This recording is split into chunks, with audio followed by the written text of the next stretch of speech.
जो है वो हमें पता है, और ये केस जो है बुनियादी तौर पर डील कर रहा है CRM, कस्टमर रिलेशनशिप मैनेजमेंट, ठीक है। और यहाँ पे जो CRM की हम बात कर रहे हैं, ज़ाहिर है वो है इलेक्ट्रॉनिक CRM, ठीक है, ECRM। ओके, अब यहाँ पे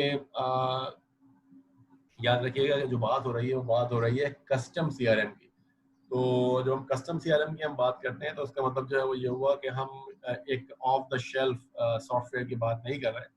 हम बात ये कर रहे हैं कि जनाब कि हम जो जो जिस किसी पार्टी को या जिस किसी डेवलपर को हम हायर करेंगे, उससे हम ये कहेंगे कि जनाब कि आप एक कस्टमर रिलेशनशिप मैनेजमेंट सॉफ्टवेयर जो है वो डिज़ाइन करेंगे जो कि एक्सक्लूसिवली हमारे लिए हो, ठीक है। तो वो तमाम के तमाम फीचर आप उसके अंदर इनकॉर्पोरेट करें, वो तमाम रिक्वायरमेंट्स आप उसके अंदर इनकॉर्पोरेट करें कि जो कि हम चाहते हैं, ठीक है। सो सिनॉप्सिस पे आ जाते हैं जनाब कि केस के सिनॉप्सिस में, ठीक है। सो IAF का मतलब है जनाब इंस्टीट्यूट ऑफ इंटरनेशनल फाइनेंस, ठीक है। फरवरी 2003 की जो है ये बात है, ठीक है।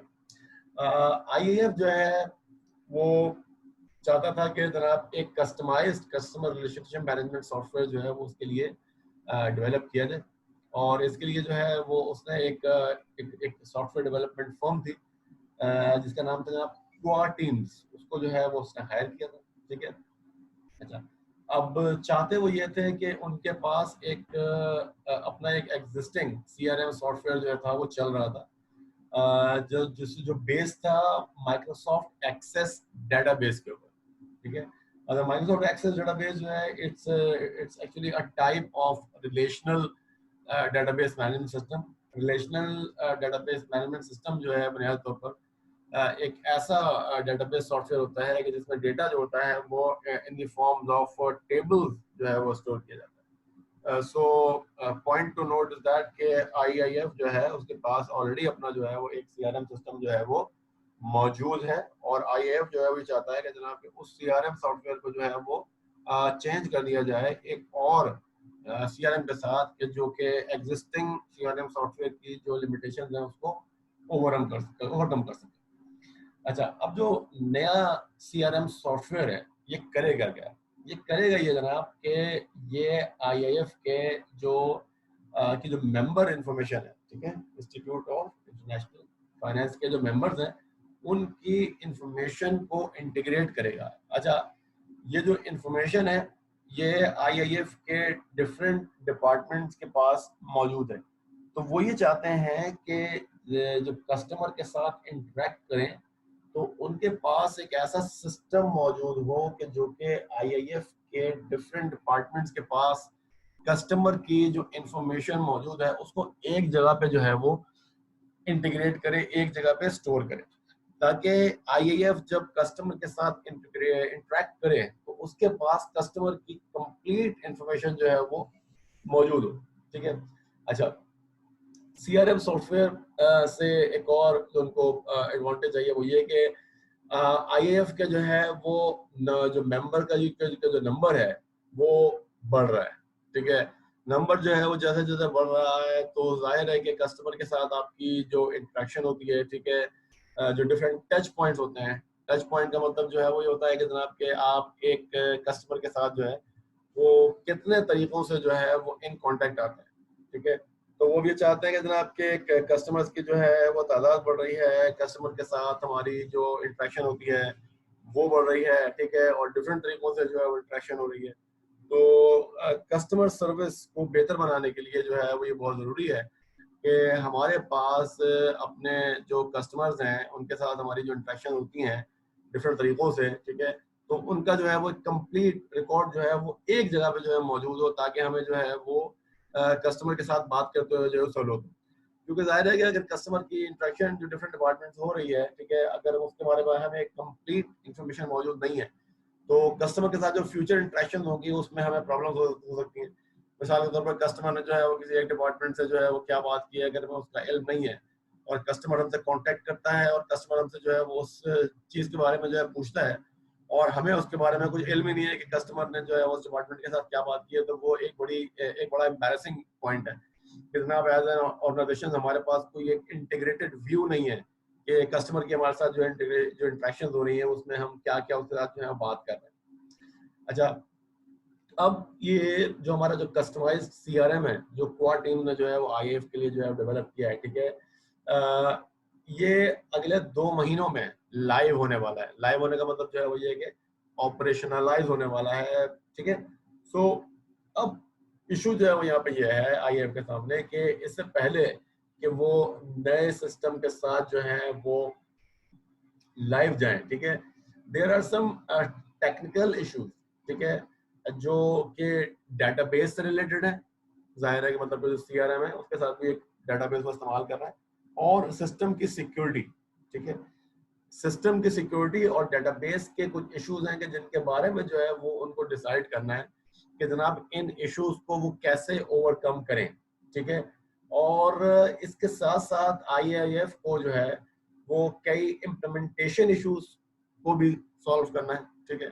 और इसके साथ उन्होंने जो है वो ये भी सोचना है कि जनाब के एक दफा जब ये सीआरएम सिस्टम जब ये इंस्टॉल हो जाएगा, ऑपरेशनलाइज हो जाएगा, ठीक है, तो वो क्या कुछ क्रिएटिव वेज हो सकते हैं कि जिसमें जो है वो इस सीआरएम को वो अपनी ऑर्गेनाइजेशन के लिए जो है वो इस्तेमाल कर सकते हैं, ठीक है। तो यहाँ तक की जो मैंने बात की है, जो साइनॉप्सिस मैंने आपको बताया, ठीक है, ये क्लियर है? यहाँ तक कोई क्वेश्चन? जी जी सर बेसिकली सीआरएम मतलब मैं भी देखता हूँ काफी कुछ वेबसाइट्स वगैरह भी प्रोवाइड करती हैं और काफी जिस तरह ये अभी भी काफी अवेलेबल है ये। तो मेरा क्वेश्चन ये है कि सीआरएम का मेन जो मकसद है वो कस्टमर साइड पे ज्यादा है या इंटरनल ज्यादा है? फॉर एग्जांपल ये जो डिफरेंट डिपार्टमेंट होते हैं इसके इंटीग्रेशन के लिए यूज होता है या कस्टमर इससे ज्यादा बेनिफिट उठाते हैं?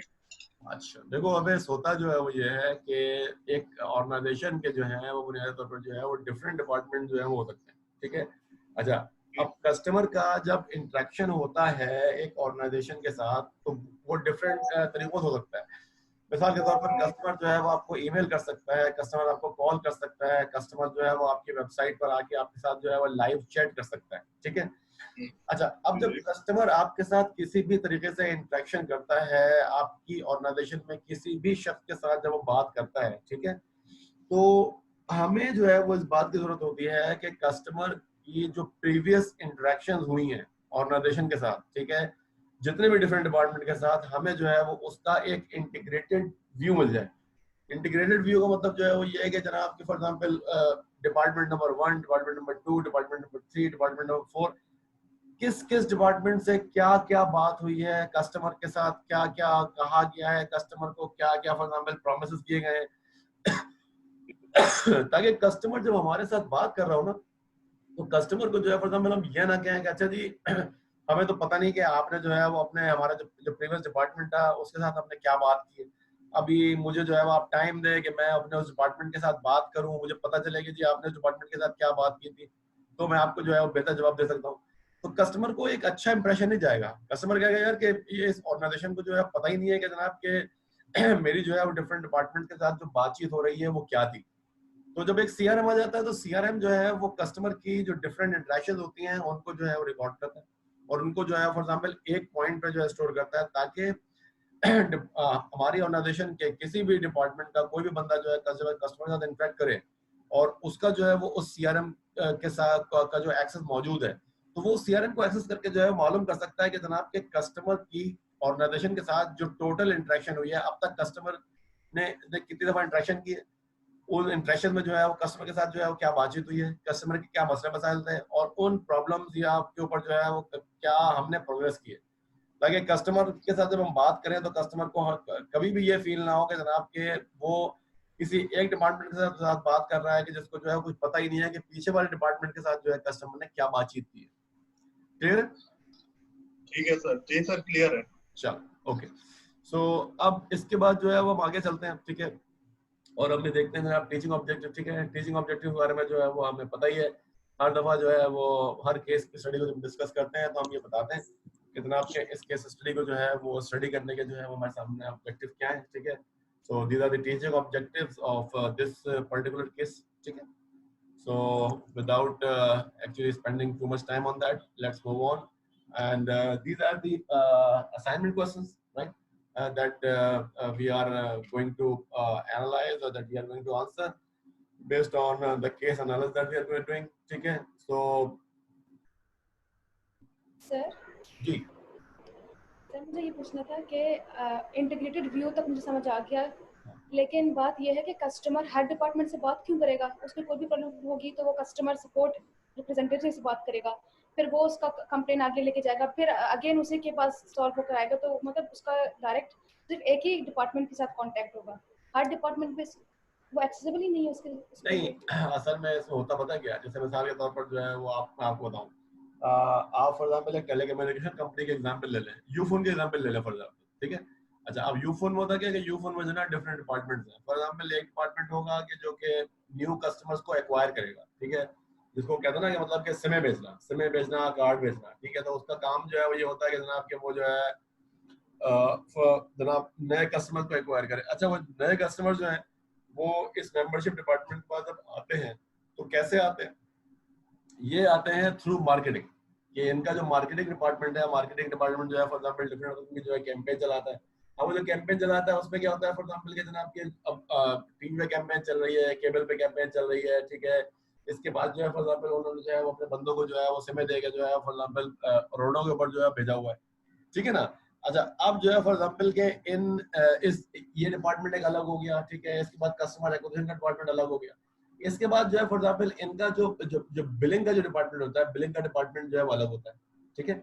अच्छा, अब होता है जो है वो ये है कि कस्टमर का जो डेटा जो इकट्ठा हो रहा है वो आप डिफरेंट डिपार्टमेंट इकट्ठा कर रहे होंगे ना। बिलिंग के इश्यूज जो होंगे वो अलग डिपार्टमेंट के पास इकट्ठे होंगे, मार्केटिंग जो की है, जो भी कुछ हुआ है जिससे कस्टमर इन कॉन्टेक्ट है, वो एक अलग डिपार्टमेंट है, कस्टमर एक्विजिशन जो है वो एक अलग डिपार्टमेंट है। लेकिन कस्टमर, जैसे तुमने कहा, कस्टमर सर्विसेज रिप्रेजेंटेटिव, एक दफा जब मेरा कस्टमर वो बन गया, उसने मेरी सर्विस इस्तेमाल करना शुरू कर दी, तो अब जब वो कॉल करेगा तो वो यकीनन कस्टमर सर्विसेज डिपार्टमेंट को कॉल करेगा। लेकिन कस्टमर सर्विसेज डिपार्टमेंट जब उस कस्टमर को हैंडल करेगा तो उसे पता होना चाहिए फॉर एग्जांपल क्या हमने जो है वो ये कस्टमर जो है फॉर एग्जांपल हमारे पास कैसे आया था, मतलब वो मार्केटिंग डिपार्टमेंट की कौन सी एक्टिविटी के थ्रू जो है वो आया था। फिर उसे ये पता होना चाहिए जनाब कि जो कस्टमर एक्विजिशन डिपार्टमेंट है उसने जो है उसको कैसे एक्वायर किया था, क्या बातें की थी, क्या फॉर एग्जांपल उससे वादे किए थे। इसके बाद जो है वो ये है कि जनाब कि उसका जो जो बिलिंग के जो मसले मसाइल है, ठीक है, तो जाहिर बात है कि वो डेटा जो है बिलिंग डिपार्टमेंट के पास मौजूद होगा। तो एक कस्टमर सर्विसेज रिप्रेजेंटेटिव के पास जब तक ऑर्गेनाइजेशन के तमाम डिपार्टमेंट के पास जो कस्टमर का डेटा मौजूद है या कस्टमर की उनके साथ जो इंटरेक्शन हुई है उसका रिकॉर्ड मौजूद जब तक नहीं होगा, तब तक जो है वो कस्टमर को प्रॉपर्ली हैंडल नहीं कर पाएगा। बात समझ में आई? चलिए, अब जो है हम थोड़ा सा आगे चलते हैं, ठीक है। और हम इसमें पहला जो पॉइंट है, ठीक है, हम बात करते हैं, value and drawbacks of CRM for an organisation. अच्छा सर फिर is also the part of ERP ना, फिर उसका मॉड्यूल भी होगा ना? जी CRM is also a sub module of ERP, बिल्कुल सही कहा आपने, ठीक है। अच्छा, अब इससे पहले कि हम बात करें कि सीआरएम के एक ऑर्गेनाइजेशन के लिए जो है वो प्रोज एंड कॉन्स जो है क्या होता है, ठीक है। Let's first discuss what a CRM is, ठीक है। तो केस जो है वो सीआरएम को डिफाइन करता है, if you look at the slide, as a business strategy enabled by technology aimed at helping companies know their customers better with the goal of ultimately inspiring greater loyalty and a more robust bottom line, ठीक है जी। अच्छा, अब इस definition में तीन keywords हैं, ठीक है। पहला जो कीवर्ड है वो ये है जनाब कि जो सीआरएम है वो एक कंप्लीट बिजनेस स्ट्रेटजी है, ठीक है। इसका मतलब जो है वो क्या हुआ कि सीआरएम जो है वो बुनियादी तौर पर हमें बताता है कि कंपनी जो है अपने कस्टमर्स को मैनेज कैसे करती है और कस्टमर्स के साथ डील कैसे करती है, ठीक है, नंबर वन। नंबर टू जो कीवर्ड है वो है जनाब टेक्नोलॉजी, ठीक है। अच्छा, अब टेक्नोलॉजी जो है वो बुनियादी तौर पर जो है वो ये बताने की कोशिश कर रहा है कि जनाब के जो सीआरएम है, ठीक है, सीआरएम का एक इंटीग्रल एलिमेंट जो है वो टेक्नोलॉजी है। अच्छा, अब टेक्नोलॉजी बहुत सोफिस्टिकेटेड भी हो सकती है और it can be as simple as an Excel worksheet जिसमें आप फॉर एग्जांपल अपने कस्टमर के बारे में जो है वो जो डिफरेंट रिकॉर्ड्स हैं उनको एक जगह पे स्टोर कर सकते हैं। But the important point is that technology is an integral part of a CRM solution. Third चीज जो है वो ये जनाब कि जो हमारी कस्टमर की जो नॉलेज है, ठीक है, कस्टमर की नॉलेज जो है, या फॉर एग्जाम्पल कस्टमर की नॉलेज जो है उसके पैरामीटर्स क्या होंगे, ठीक है, ये आप बिल्कुल क्लियरली डिफाइन नहीं कर सकते फॉर एवरी ऑर्गेनाइजेशन, ठीक है। For every organisation the knowledge of the customer can have different parameters, so as such हम ये कहेंगे कि नॉलेज ऑफ द कस्टमर जो है, ठीक है, जो एक सीआरएम सिस्टम का जो है वो एक बेसिकली एक इंटीग्रल पार्ट है, वो एक वेग कॉन्सेप्ट है। वेग कॉन्सेप्ट है सच के जनाब के एक कस्टमर के बारे में अगर हम ये कहते हैं कि हमें इसके बारे में कंप्लीट इंफॉर्मेशन है, it varies from organisation to organisation and we can not actually generalise it कि जी ये पैरामीटर्स जो है वो अगर हमें कस्टमर के बारे में पता है तो हम ये कहेंगे कि हमें कस्टमर के बारे में कंप्लीट इंफॉर्मेशन है। जैसे मैंने बताया कि एक टेलीकम्युनिकेशन कंपनी की अगर हम बात कर रहे हैं तो उसके वो मतलब जो कस्टमर के पैरामीटर्स कि जिनकी बेस पर वो ये कहेगी कि मुझे कस्टमर के बारे में कंप्लीट इंफॉर्मेशन है, वो डिफरेंट होगी let's say for example from a retail organisation, ठीक है, कि रिटेल ऑर्गेनाइजेशन को जो है वो कस्टमर के कौन से पैरामीटर्स का पता होना चाहिए, ठीक है। अच्छा, अब ये जो हमने बात की है कि नॉलेज ऑफ अ कस्टमर या knowing customer is a big, ठीक है, इससे जो है हमें एक नया क्वेश्चन जो है वो निकलता है, और वो नया क्वेश्चन जो है वो निकलता है कि जनाब के what does knowledge of a customer mean, ठीक है। अच्छा, जैसा कि मैंने कहा कि जो हम बात करते हैं नॉलेज ऑफ द कस्टमर, ठीक है, so there can be many types of information related with a customer, ठीक है। तो पहली जो बेसिकली जो पैरामीटर होता है वो होता है जनाब बेसिक कस्टमर प्रोफाइल इंफॉर्मेशन, ठीक है। अच्छा, जो बेसिक कस्टमर प्रोफाइल इंफॉर्मेशन है इसमें क्या क्या इंक्लूड हो सकता है, इसमें कस्टमर का नाम इंक्लूड हो सकता है, कस्टमर किस कंपनी में या ऑर्गेनाइजेशन में जो है वो काम करता है ये इंक्लूड होता है, ठीक है। और अब कस्टमर का की जो बेसिकली जो हमारे साथ जो रिलेशनशिप है या कस्टमर हमारा क्यों कस्टमर बना है, फॉर एग्जांपल क्या मोबाइल फोन का कस्टमर है या फॉर एग्जांपल रिटेल का कस्टमर है, ठीक है। तो इस पर बेस करते हुए जो फर्दर बैकग्राउंड रिलेटेड इंफॉर्मेशन होती है वो भी इस बेसिक प्रोफाइल का हिस्सा होती है। जो सेकंड पैरामीटर है रिगार्डिंग दी कस्टमर इंफॉर्मेशन वो है जनाब कस्टमर की हिस्ट्री, कस्टमर की हिस्ट्री विद द बिजनेस, ठीक है। इसमें क्या क्या शामिल हो सकता है, इसमें फॉर एग्जांपल शामिल हो सकता है कि जनाब के कस्टमर की जो है वो हिस्टोरिकल परचेजेस हमारे साथ क्या रही हैं, ठीक है, या for example other relevant history जो है वो क्या है। जो थर्ड पैरामीटर है कस्टमर की इंफॉर्मेशन का वो है जनाब overall buying process of the customer with the organisation. इसमें क्या क्या चीजें शामिल होती हैं ओवरऑल बाइंग प्रोसेस में, वो जनाब where, when, for whom, how and why customer buy a particular product. So this is the third dimension, the buying process, ठीक है। अच्छा, जब हमें ये पता चल गया कि customer knowledge of the customer का मतलब क्या है, ठीक है, हमने उसके जो है पैरामीटर्स डिफाइन कर लिए कि जनाब के once again these parameters can not be generalised, ठीक है। दीज पैरामीटर्स जो है they will vary from one organisation to another as I described earlier, ठीक है। सो अगला जो क्वेश्चन हमारे सामने आता है वो ये आता है जनाब कि how does this knowledge change the way an organisation deals with a customer, ठीक है। मतलब आपके पास जब ये नॉलेज आ जाती है तो इस नॉलेज के आ जाने के बाद इस बात पर क्या फर्क पड़ता है कि एक ऑर्गेनाइजेशन जो है वो कस्टमर को जो है वो किस तरह से जो है वो डील करेगी। कैसे चेंज आएगा, ठीक है, अब इसमें यहाँ जो है वो मैं कुछ बातें जो है वो यहाँ पे जो है वो समझना जो है वो जरूरी है, ठीक है।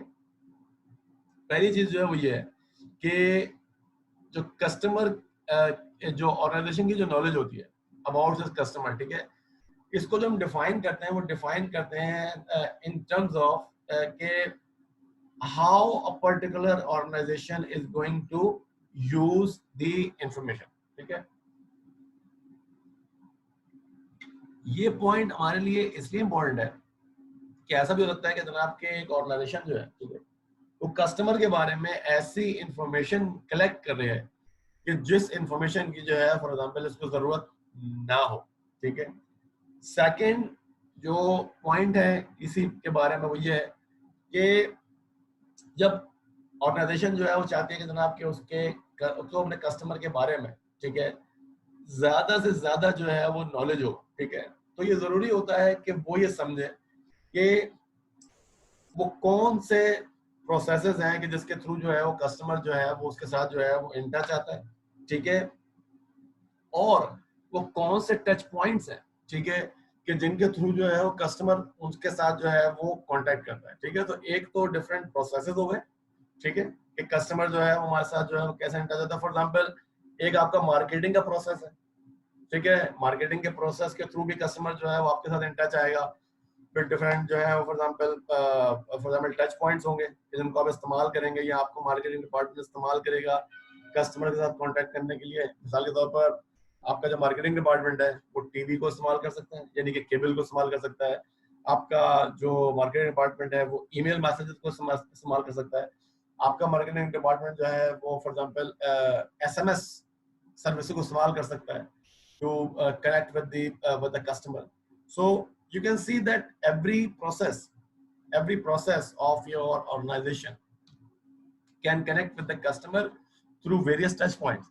तो जब एक ऑर्गेनाइजेशन जो है वो ये जानना चाहती है कि कस्टमर की जो है वो इंफॉर्मेशन, ठीक है, क्या है, क्या डिफरेंट पैरामीटर्स हो सकते हैं, तो उसके लिए जरूरी है कि एक ऑर्गेनाइजेशन को ना सिर्फ जो है वो इस बात का इल्म हो कि वो कौन कौन से जो है वो प्रोसेसेस हैं कि जिनके थ्रू जो है वो कस्टमर जो है वो इन टच आता है ऑर्गेनाइजेशन के साथ, ठीक है। और दूसरी चीज जो है वो ये है कि वो जो प्रोसेसेस हैं वो प्रोसेसेस जो है वो कौन से टच पॉइंट्स को इस्तेमाल करते हैं in order to interact with the customer, ठीक है।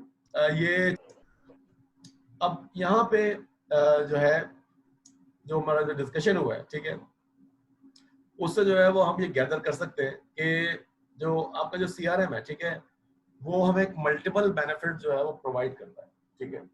पहला बेनिफिट क्या है जनाब?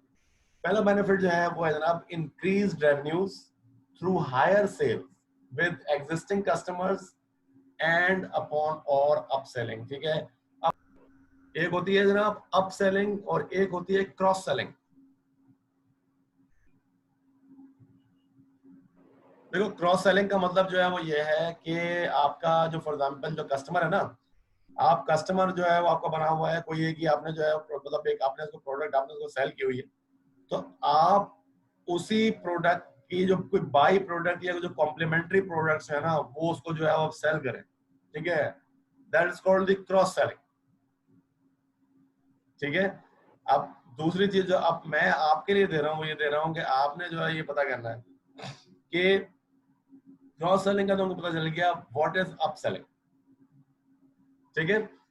अच्छा, दूसरा जो बेनिफिट हमें सीआरएम प्रोवाइड करता है वो ये प्रोवाइड करता है कि हमारी जो सेलिंग कॉस्ट है, ठीक है, मतलब हम कस्टमर को एक्वायर करने के लिए कस्टमर को जो है वो अपने साथ जो है वो अटैच करने के लिए या रिटेन करने के लिए, ठीक है, हम जो पैसा खर्च करते हैं वो जो कॉस्ट हमारी जो लगती है उस कॉस्ट को हम रिड्यूस कर सकते हैं। अच्छा, वो कॉस्ट क्यों रिड्यूस हो जाती है? वो कॉस्ट इसलिए रिड्यूस हो जाती है कि क्योंकि अब हमारे पास जो है वो एक सिंगल सिस्टम होता है कि जो इंफॉर्मेशन को इंटीग्रेट कर रहा होता है from different departments of the organisation.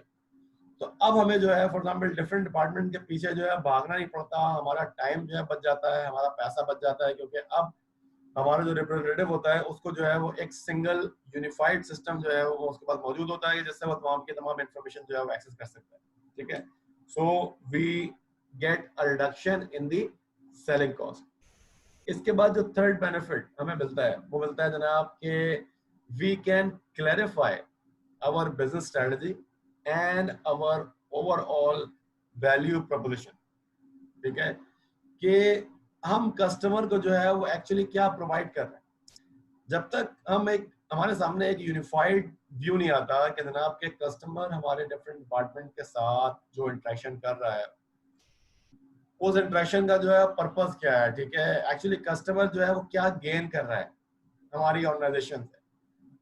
जब तक हम डिपार्टमेंट बाय डिपार्टमेंट भागते रहते हैं ये चीज हमें क्लियर नहीं होती, लेकिन जब डिफरेंट डिपार्टमेंट्स की के साथ कस्टमर की जो इंटरेक्शन है जब इसको हम अपने सामने बोर्ड पर एक जगह पर रखते हैं तो हम एक बेहतर आइडिया लगा सकते हैं कि यार ये कस्टमर को हमारी ऑर्गेनाइजेशन जो है वो क्या वैल्यू प्रोवाइड कर रही है, ठीक है। जो चौथा बेनिफिट हमें गेन होता है इस सीआरएम से वो ये होता है that we can get a single view of the customer. अब जो हमारा ये जो सिंगल व्यू ऑफ कस्टमर हमारे पास सामने आता है, ठीक है, तो उससे हम ये गेज कर सकते हैं कि यार कस्टमर की जो हमारी जो नीड्स हैं फ्रॉम डिफरेंट डिपार्टमेंट्स, ठीक है, वो क्या है। मिसाल के तौर पर जो है वो मैं आपको बताऊं कि जब आपके पास एक सीआरएम आता है और हम आपके पास जो है वो एक यूनिफाइड इन्फॉर्मेशन आती है, तो आपको मिसाल के तौर पर पता चल सकता है कि कस्टमर की जो इंटरेक्शन हो रही है या जो बहुत ज्यादा जो डेटा आपके पास इकट्ठा हो रहा है सीआरएम में, वो डेटा बुनियादी तौर पर जो है वो आपके बिलिंग डिपार्टमेंट से रिलेट कर रहा है। और जब आप बिलिंग डिपार्टमेंट का जो डेटा है उसको जब आप फर्दर जब आप एनालाइज करते हैं तो आपको ये नजर आता है कि जनाब के आपका शायद बिलिंग डिपार्टमेंट जो है उसके पास वो चीजें नहीं है, वो कैपेबिलिटी नहीं है कि वो कस्टमर को जो है वो बेहतर तरीके से सर्व कर सके। तो जिसकी वजह से जो है वो हम ये देखते हैं कि कस्टमर जो है वो बिलिंग डिपार्टमेंट के साथ जो है बहुत ज्यादा इंटरेक्शन कर रहा है, बहुत ज्यादा जो है क्वेरीज रेज कर रहा है, ठीक है। तो जब आपके सामने एक सीआरएम आता है तो अब आप जो है वो जो इन्फॉर्मेशन वहां पर आ रही है, ठीक है ना, डिफरेंट डिपार्टमेंट की, उसको कंपेयर कर सकते हैं कि अच्छा फला डिपार्टमेंट की इन्फॉर्मेशन जो है वो हमारे पास जो है रिलेटिवली जो है वो कम है, इसकी इन्फॉर्मेशन जो है वो ज्यादा है। सो अगर इसकी ज्यादा है, इसकी कम है, तो इसका रीजन जो है वो क्या है। So you can have a comparative analysis and then you can come up with better measure to serve your customer. जो पांचवा बेनिफिट हमें अचीव होता है वो ये होता है जनाब कि आप जो है वो एक क्रॉस फंक्शनल टीम्स बना सकते हैं। क्रॉस फंक्शनल टीम का मतलब जो है वो ये है कि जनाब के पहले जाहिर है आपके जो डिफरेंट डिपार्टमेंट्स हैं वो अपने अपने तरीके से जो है वो कस्टमर को हैंडल कर रहे थे, और जो डिपार्टमेंट कस्टमर के साथ जो जो सर्विस प्रोवाइड करता है वो प्रोवाइड कर रहा है। लेकिन अगर आपके सामने अब जब एक इंटीग्रेटेड व्यू आ रहा है एक कस्टमर का, तो उस इंटीग्रेटेड व्यू को समझने के लिए और कस्टमर को बेटर सर्व करने के लिए अब आप अगर किसी एक डिपार्टमेंट से लोगों को हायर करें कि भाई तुम स्ट्रेटजी बनाओ कि कस्टमर को बेटर सर्व कैसे किया जाए, तो शायद उनके लिए जो है ये टास्क डिफिकल्ट होगा। क्योंकि फॉर एग्जांपल अगर आपने बिलिंग डिपार्टमेंट की टीम बनाई तो बिलिंग डिपार्टमेंट कहेगा जनाब कि हमें तो बिलिंग डिपार्टमेंट के बारे में पता है, हम उसके बारे में आपको गाइड कर सकते हैं, लेकिन मार्केटिंग डिपार्टमेंट का हमें कोई आइडिया नहीं है। तो अगर आप एक क्रॉस फंक्शनल टीम बना दें, ठीक है, कि जिसमें आप मार्केटिंग के लोगों को भी आप शामिल कर लें, आप बिलिंग के लोगों को भी आप शामिल कर लें, आप मेंबरशिप के लोगों को भी आप शामिल कर लें, तो अब आप एक बेहतर इंटीग्रेटेड स्ट्रेटजी वर्कआउट कर सकते हैं कि जनाब हमारी ऑर्गेनाइजेशन जो है वो ओवरऑल कस्टमर को किस तरह से जो है वो बेटर सर्व कर सकती है। अच्छा, इसके बाद जो हमें अगला बेनिफिट जो है वो है shorter sales cycle and quicker resolution of customer problem, ठीक है। तो कोई बताएगा कि जनाब कि ये बेनिफिट कैसे अचीव होता है हमें एक सीआरएम के थ्रू। देखो सीआरएम जो है वो बेसिक हमको जो फायदा प्रोवाइड कर रहा है वो ये प्रोवाइड कर रहा है कि हर डिपार्टमेंट के पास जो है वो कंप्लीट इंफॉर्मेशन का जो एक्सेस मौजूद है। तो मिसाल के तौर पर जो है वो जैसे आप एक नए कस्टमर हैं, ठीक है, और मार्केटिंग डिपार्टमेंट जो है वो आपके साथ जो है वो इन टच आ रहा है, ठीक है। तो अब अगर आप फॉर एग्जांपल मार्केटिंग डिपार्टमेंट से जो है अगर आप बात करते हैं और आप उसको ये कहें कि जनाब के मुझे जो है आपका कस्टमर बनना है, तो मार्केटिंग डिपार्टमेंट जो है फॉर एग्जांपल अगर उसके पास सीआरएम सिस्टम नहीं है तो वो कहेगा कि भाई के मुझे तो नहीं पता कि ये जो है इसमें आपने आगे क्या करना है, मुझे बस सिर्फ इतना पता है कि आप जो है ये कस्टमर एक्विजिशन डिपार्टमेंट से कॉन्टेक्ट करें, ठीक है। अब कस्टमर एक्विजिशन डिपार्टमेंट के बाद मैं जाता हूँ और कस्टमर एक्विजिशन डिपार्टमेंट के पास जाके मैं कहता हूँ कि भाई मुझे ये बताइए फॉर एग्जांपल कि जनाब के आपके पास जो है वो डिफरेंट पैकेजेस जो है, ठीक है, डिफरेंट पैकेजेस, और इसमें जो है फॉर एग्जांपल आपकी बिलिंग वगैरह जो है कैसे होती है। अब अगर सीआरएम सॉफ्टवेयर मौजूद नहीं है तो आपका जो कस्टमर एक्विजिशन डिपार्टमेंट है वो कहेगा यार कि हमें तो इसके बारे में कुछ इतना ज्यादा इल्म नहीं है, आप बिलिंग डिपार्टमेंट से जो है आप कॉन्टेक्ट कर लें। अब अगर आप ये देखें तो आप एक डिपार्टमेंट जब दूसरे डिपार्टमेंट के पास कस्टमर को ट्रांसफर कर रहा है तो इसका मतलब जो है वो ये हुआ कि इवेंचुअली जब वो कस्टमर जो है वो आपका पक्का कस्टमर बन जाएगा, मतलब ये आपके सर्विसेज जब वो बाय कर लेगा, it will take a long time because the customer has to move from one department to another department and from another department to another department in order to gather all the information to become a customer to the organization. लेकिन जब एक CRM मौजूद होगा तो CRM मौजूद होने की वजह से फॉर एग्जांपल आपका जो मार्केटिंग डिपार्टमेंट है इवन मार्केटिंग डिपार्टमेंट जो है वो आपके कस्टमर की जो बेसिक क्वेरीज है related with the different departments वो आंसर कर सकता है। और जब वो क्वेरीज आंसर कर देगा तो इसका मतलब जो है वो ये हुआ कि मुझे जो बेसिक इन्फॉर्मेशन चाहिए थी in order to become the customer of the organisation वो मुझे right at the first point मिल गई। तो मेरा ऑटोमेटिकली जो है वो जो सेल्स साइकिल है ऑर्गेनाइजेशन का वो शॉर्ट हो जाएगा। एक और बेनिफिट है वो है जनाब आपका इंक्रीज लॉयल्टी। अब लॉयल्टी कैसे इंक्रीज होती है? जाहिर है कि जनाब जब कस्टमर ये फील करता है कि भाई कि आपकी जो ऑर्गेनाइजेशन है उसके किसी बंदे के साथ जब मैं बात करता हूँ तो हर एक को जो है वो मेरे बारे में जो है वो कंप्लीट इन्फॉर्मेशन जो है वो पता है, तो जनाब के तो जो मेरा जो सर्विस लेवल है वो सर्विस लेवल जो है वो एनहांस हो गया। अब जब सर्विस लेवल एनहांस हो गया तो उसका मतलब जो है वो जाहिर है कि कस्टमर की लॉयल्टी जो है वो मेरे साथ इंक्रीज होगी। ठीक है। अच्छा, इसके बाद जो एक और इम्पोर्टेंट बेनिफिट हमें हासिल होता है वही होता है कि since we have one single database in which we are storing all the customer information that we gather from different departments, ठीक है। तो अब हमारे पास जो इन्फॉर्मेशन आ रही है ना उस इन्फॉर्मेशन में पता है कि यार कि नंबर वन जो चीज़ है वो ये है कि इस इन्फॉर्मेशन में कोई रिडंडेंसी नहीं है, ठीक है, मतलब डुप्लीकेशन नहीं है, ठीक है। दूसरी चीज़ जो है वो ये है कि जो डेटा हमारे पास आ रहा है ये एक तरह का एक क्लीन अनरिडंडेंट डेटा है, ठीक है। तो जब एक क्लीन अनरिडंडेंट डेटा आता है तो जो डिफरेंट डिपार्टमेंट्स हैं वो इस डेटा को जो है वो ट्रस्ट कर सकते हैं और इस डेटा की बेसिस पे जो है वो डिसीजन ले सकते हैं कस्टमर को बेटर सर्व करने के लिए। इसके बाद एक और जो हमारे पास जो बेनिफिट होता है वो होता है जनाब ग्रेटर एम्प्लॉय रिटेंशन, ठीक है। अच्छा, ग्रेटर एम्प्लॉय रिटेंशन जो है वो क्या हो? अब मिसाल के तौर पर जो है अगर मैं तुम्हें मिसाल दूं जनाब सीवीएस फार्मेसी की, ठीक है। सीवीएस फार्मेसी में क्या होता था? सीवीएस फार्मेसी में ये होता था कि आपका जो टेक्नीशियन बैठा हुआ था बेचारा, ठीक है, वो जब उसके पास से जो है वो जब वो प्रेस्क्रिप्शन जो है वो जब कस्टमर लेने के लिए आता था और जनाब वहाँ पे जब प्रेस्क्रिप्शन नहीं होती थी, ठीक है, तो बेचारा वो जो टेक्नीशियन है वो क्या करता था? डांट सुनता था। उसकी वजह ये थी कि उसको कुछ पता ही नहीं होता था, ठीक है ना, कि जनाब के ये जो प्रेस्क्रिप्शन है ये प्रेस्क्रिप्शन जो है वो फॉर एग्जांपल क्यों फिल नहीं हुई। लेकिन अगर सीवीएस फार्मेसी के पास जो है वो अगर एक इंटीग्रेटेड सीआरएम होता तो क्या उस सूरत में जो है वो टेक्नीशियन जो है वो बेहतर हेल्प कर सकता था? क्योंकि उसके पास फिर सारा इंफॉर्मेशन मौजूद होता, फिर उसको मतलब डांट सुनने की जरूरत नहीं पड़ती, वो आराम से देखता कि यही चीज है तो वो उसको आराम से कन्वे कर सकता था। एग्जैक्टली, ठीक है। तो अब हम यहाँ से अंदाजा लगा सकते हैं कि जो एक अच्छा सीआरएम सिस्टम जो है वो कितना जो है वो हो सकता है। और कि जो आपके जो टेक्नीशियन होते थे उसमें बहुत सारे टेक्नीशियन जो है वो आपको याद होगा कि वो शाम में काम करने को भी तैयार नहीं होते थे और उनका जो बेसिकली जो एट्रिशन रेट था वो भी हाई था। उसकी वजह ये थी कि वो कहते थे कि भाई हम कस्टमर की हेल्प करने को तैयार है, लेकिन मसला जो है वो ये है कि हमारे पास कोई इन्फॉर्मेशन होती नहीं है, तो नतीजा जो है वो होता है कि हम सिर्फ और सिर्फ कस्टमर की गालियां सुनते हैं। तो अब इससे आप अंदाजा लगा सकते हैं कि अगर आपके पास एक अच्छा सीआरएम सिस्टम मौजूद होता है तो आपके जो एम्प्लॉइज होते हैं they feel confident that they can help out the customers और as a matter of fact आपकी जो रिटेंशन होती है, ठीक है, वो भी बढ़ जाती है, ठीक है जी सर। ओके अच्छा जी, अब हम आगे चलते हैं और ये तो हमने सारी बात कर ली कि जनाब की हमारे जो एडवांटेजेस है सीआरएम के, ठीक है। अब हम बात करते हैं कि जनाब के व्हाट आर सम ड्रॉबैक्स, ठीक है।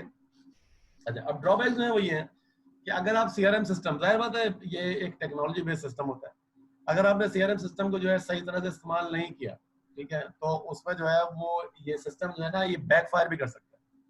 बैकफायर का मतलब जो है वो ये होगा कि जनाब के आपके जो फॉर एग्जांपल आपके जो रेवेन्यू है, ठीक है, आप एज्यूम कर रहे होंगे जनाब आपका रेवेन्यू बढ़ेगा क्योंकि कस्टमर की सेटिस्फेक्शन बढ़ेगी, एम्प्लॉय की रिटेंशन बढ़ेगी, लेकिन हो सकता है कि जनाब के आपने अगर एक सिस्टम को इस्तेमाल ही सही तरीके से नहीं किया तो रेवेन्यू जो है वो हो सकता है कि बजाय बढ़ने के कम हो जाए और हो सकता है कि ना बढ़े, ठीक है। अच्छा, दूसरी चीज जो है वो ये है कि जनाब कि if you do not understand your CRM correctly that means के you can end up with an unclear sales and marketing strategy. अगर आपको नहीं पता कि आपका सीआरएम सिस्टम काम किस तरह से करता है, ठीक है, तो आपकी जो सेल्स एंड मार्केटिंग स्ट्रेटजी है that can be unclear as well, ठीक है। अच्छा, दूसरी चीज जो है वो ये जनाब कि अगर क्योंकि रिमेंबर जो में सीआरएम सिस्टम होता है, सीआरएम सिस्टम जो है वो एक एंटरप्राइज सिस्टम होता है। एंटरप्राइज सिस्टम का मतलब क्या होता है कि जनाब के it is the system that will be utilised throughout the organisation. अब एक एंटरप्राइज सिस्टम में जस्ट लाइक एन ERP, ठीक है। अगर ऑर्गेनाइजेशनल कमिटमेंट मौजूद नहीं है सिस्टम को इम्प्लीमेंट करने के लिए, इसका मतलब जो है वो ये होगा कि वो जो सिस्टम है it will not be adopted effectively by all the departments of the organization. And if this is the case, you can easily understand that this system will not really be beneficial, ठीक है, rather it will become a liability for you, ठीक है। अच्छा, इसके बाद जो उसका एक और ड्रॉबैक है वो ये है कि ऐसा भी हो सकता है कि जनाब कि आप जब एक CRM इंस्टॉल करें और CRM इंस्टॉल करने में या CRM को इम्प्लीमेंट करने में ऑर्गेनाइजेशनल कमिटमेंट जो है वो अगर शामिल ना हो, तो इसका एक रिजल्ट जो है वो ये भी निकल सकता है कि जनाब कि आपकी जो ऑर्गेनाइजेशन है, ठीक है, उसका जो आप कल्चर चेंज करना चाह रहे हैं, ठीक है, आप चाहते हैं कि जनाब की ऑर्गेनाइजेशन जो है वो एक कस्टमर ओरिएंटेड ऑर्गेनाइजेशन में कन्वर्ट हो जाए, इल implemented CRM can actually makes you fail to change the culture of an organization towards a customer oriented team. इसके बाद जो एक और ड्रॉबैक हो सकता है अगर आपने CRM जो है उसको प्रॉपर्ली आपने इम्प्लीमेंट नहीं किया, कि ऑर्गेनाइजेशन के अंदर जो है वो बेसिकली जो इंटरनल पॉलिटिक्स है, ठीक है, वो इंक्रीज हो सकती है। जब कभी भी जो है वो एक टेक्नोलॉजी बेस्ड सोल्यूशन जो है वो ऑर्गेनाइजेशन में इम्प्लीमेंट किया जाता है, there are always some people who favor this technology based solution, and there are some people who actually oppose this technology based solution. तो जब आप एक टेक्नोलॉजी बेस्ड सोल्यूशन को, जैसे CRM है, उसको अगर आप प्रॉपर्ली इम्प्लीमेंट नहीं कर पाते, ठीक है, तो वो जो फैक्शन है आपकी ऑर्गेनाइजेशन में कि जो कि पहले से जो है वो खिलाफ था कि जनाब के टेक्नोलॉजी जो है नहीं होनी चाहिए, they can become stronger. So as a result, what can happen that the internal politics can intensify, ठीक है। इसके बाद जो एक और ड्रॉबैक है वो ये हो सकता है कि जनाब के अगर आपने CRM जो है वो प्रॉपरली जो है इम्प्लीमेंट नहीं किया, तो rather than increase in the customer information across the board, ठीक है, you may end up in the deficiency of the customer information and the deficiency as to how this information can be utilized across the organization, ठीक है ना। क्योंकि याद रखिए कि आप एक CRM को प्रॉपरली इम्प्लीमेंट करेंगे, उसी सूरत में जो है वो डिफरेंट डिपार्टमेंट जो है वो इस कस्टमर इंफॉर्मेशन को जो है वो एक यूनिफाइड वे में इस्तेमाल कर सकेंगे। लेकिन अगर आपने CRM को जो है प्रॉपरली इम्प्लीमेंट नहीं किया, तो नतीजा जो है वो ये होगा कि डिपार्टमेंट जो है वो समझ ही नहीं पाएगा कि जनाब ये जो कस्टमर की इंफॉर्मेशन जो है ये CRM जो है मुझे प्रोवाइड कर रहा है, इसको जो है मैंने इसको मतलब प्रॉपरली यूटिलाइज कैसे करना है, ठीक है। अच्छा, दूसरा जो बेसिकली आपका एक ड्रॉबैक हो सकता है वो ये कि अगर आपने ट्रेनिंग प्रोवाइड नहीं की, ठीक है, और या फॉर एग्जांपल ट्रेनिंग प्रोवाइड की लेकिन वो इनसफिशिएंट थी या इनइफेक्टिव थी, ठीक है, once again the CRM can become a disadvantage for your organization rather than an advantage. Question जो है वो ये जनाब कि what IIF is selling, ठीक है, तो जनाब basically IIF is selling knowledge and insight, ठीक है। अच्छा, अब what do we mean by selling knowledge and insight? तो IIF जो है अपने तौर पर जो है ना वो एक नॉलेज बेस्ड फर्म है। नॉलेज बेस्ड फर्म का मतलब जो है वो ये है कि इसका जो ऑब्जेक्टिव है वो ये है कि अपने क्लाइंट्स को हेल्प आउट करे, ठीक है, कि टू अचीव देयर ऑब्जेक्टिव। अच्छा, क्लाइंट्स अपने ऑब्जेक्टिव कैसे अचीव करेंगे? क्योंकि IIF उनको जो इन्फॉर्मेशन प्रोवाइड करता है वो प्रोवाइड करता है कि जनाब उन कंट्रीज के बारे में कि जिसमें उसके क्लाइंट जो है वो बिजनेस कंडक्ट करते हैं, ठीक है। Remember what was IIF? International institute of internal finance, institute of international finance, ठीक है। ये जो कस्टमर्स होते हैं, कस्टमर्स को जो है ये जिनके क्लाइंट्स होते हैं उनको जो है वो उन कंट्रीज के बारे में इंफॉर्मेशन प्रोवाइड करते हैं कि जिसमें इनके क्लाइंट जो है बिजनेस करते हैं, ठीक है। अब ये फाइनेंस रिलेटेड इंफॉर्मेशन होती है जिससे उनके क्लाइंट्स को जो है वो उस कंट्री का जो एनवायरनमेंट है या उस कंट्री की जो फाइनेंस रिलेटेड जो डिटेल्स हैं, ठीक है, उसको समझने में जो है वो उनको हेल्प मिलती है, ठीक है। अच्छा, इसके बाद जो IIF जो है वो अपने मेंबर्स को जो है वो प्रोवाइड करता है access to an economic community. Once again this is the it's an information और द नॉलेज बेस्ड ऑर्गेनाइजेशन, ठीक है। इस ऑर्गेनाइजेशन के जब आप मेंबर बनते हैं तो आपको जो है फायदा जो है वो ये होता है कि आपको उस पर्टिकुलर कंट्री के बारे में इनसाइड इंफॉर्मेशन जो है वो मिल जाती है, जो कि शायद आप खुद भी गैदर कर सकते हैं, लेकिन क्योंकि एक ऑर्गेनाइजेशन जो है वो बहुत अरसे से जो है वो इस बिजनेस में और उसे पता है कि जनाब के बिजनेस स्टार्ट करने के लिए जो है वो आपको फाइनेंस इकोनॉमिक्स से रिलेटेड जो है वो क्या इंफॉर्मेशन जो है रिक्वायर्ड होती है, तो अगर आप एक ऐसी ऑर्गेनाइजेशन में जो है मेंबर बन जाते हैं तो basically you can save your time, you can save your cost in order to gain the information required to for effectively starting your business in a particular country. ठीक है, अच्छा, now the relationships, ठीक है, the relationships with the customers, ठीक है, these are built with individual economists from the economic research department, ठीक है। तो जो क्लाइंट की जो रिलेशनशिप एस्टेब्लिश होती है आईएएफ के साथ, ठीक है, वो एस्टेब्लिश होती है जनाब थ्रू दी इकोनॉमिस्ट के जो कि उनके इकोनॉमिक रिसर्च डिपार्टमेंट में जो है वो काम कर रहे हैं, ठीक है। अच्छा, ये जो इकोनॉमिस्ट होते हैं क्या करते हैं, ये उन क्लाइंट्स को इंफॉर्मेशन प्रोवाइड करते हैं in the form of published economic information, ठीक है, and the economic and financial analysis, ठीक है। यानी कि इनके जो रिसर्च डिपार्टमेंट के जो इकोनॉमिस्ट होते हैं, ठीक है, ये आईएएफ की जो मेंबर ऑर्गेनाइजेशंस होती हैं उनके साथ इंटरेक्शन करते हैं, ठीक है। इन्हें ना सिर्फ पब्लिश्ड इकोनॉमिक इंफॉर्मेशन प्रोवाइड करते हैं बल्कि इसके साथ साथ ये इनको अपना इकोनॉमिक और फाइनेंशियल एनालिसिस भी प्रोवाइड करते हैं, ठीक है। अब बताने की जरूरत जो है बताने नहीं है कि जनाब कि वो जो इकोनॉमिक और फाइनेंशियल एनालिसिस होता है is actually very important.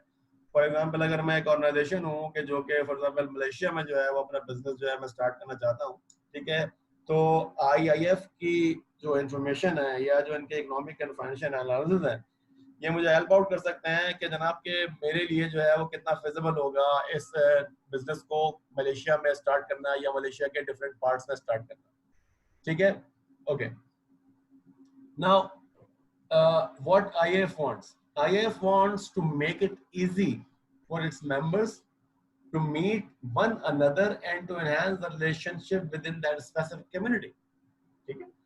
IAF जो है वो ये चाहता है कि ये जो इसके मेंबर हैं, जो मेंबर ऑर्गेनाइजेशन हैं, ठीक है, ये आपस में भी मिले, ठीक है, आपस में भी मिले ताकि ये जो इनकी कस्टमर की जो कम्युनिटी है इसके दरमियान भी जो इंटरेक्शन है उसको जो है वो एनहांस किया जा सके, ठीक है।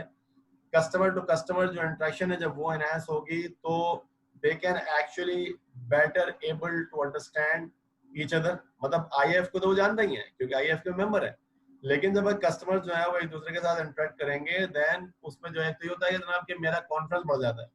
कैसे जनाब, और भी ऑर्गेनाइजेशन है फॉर एग्जाम्पल के जो है वो इस पर्टिकुलर कंट्री में जो है वो ऑपरेट कर रही हैं, डिफरेंट टाइप्स ऑफ बिजनेस जो ऑपरेट किए जा रहे हैं, ठीक है।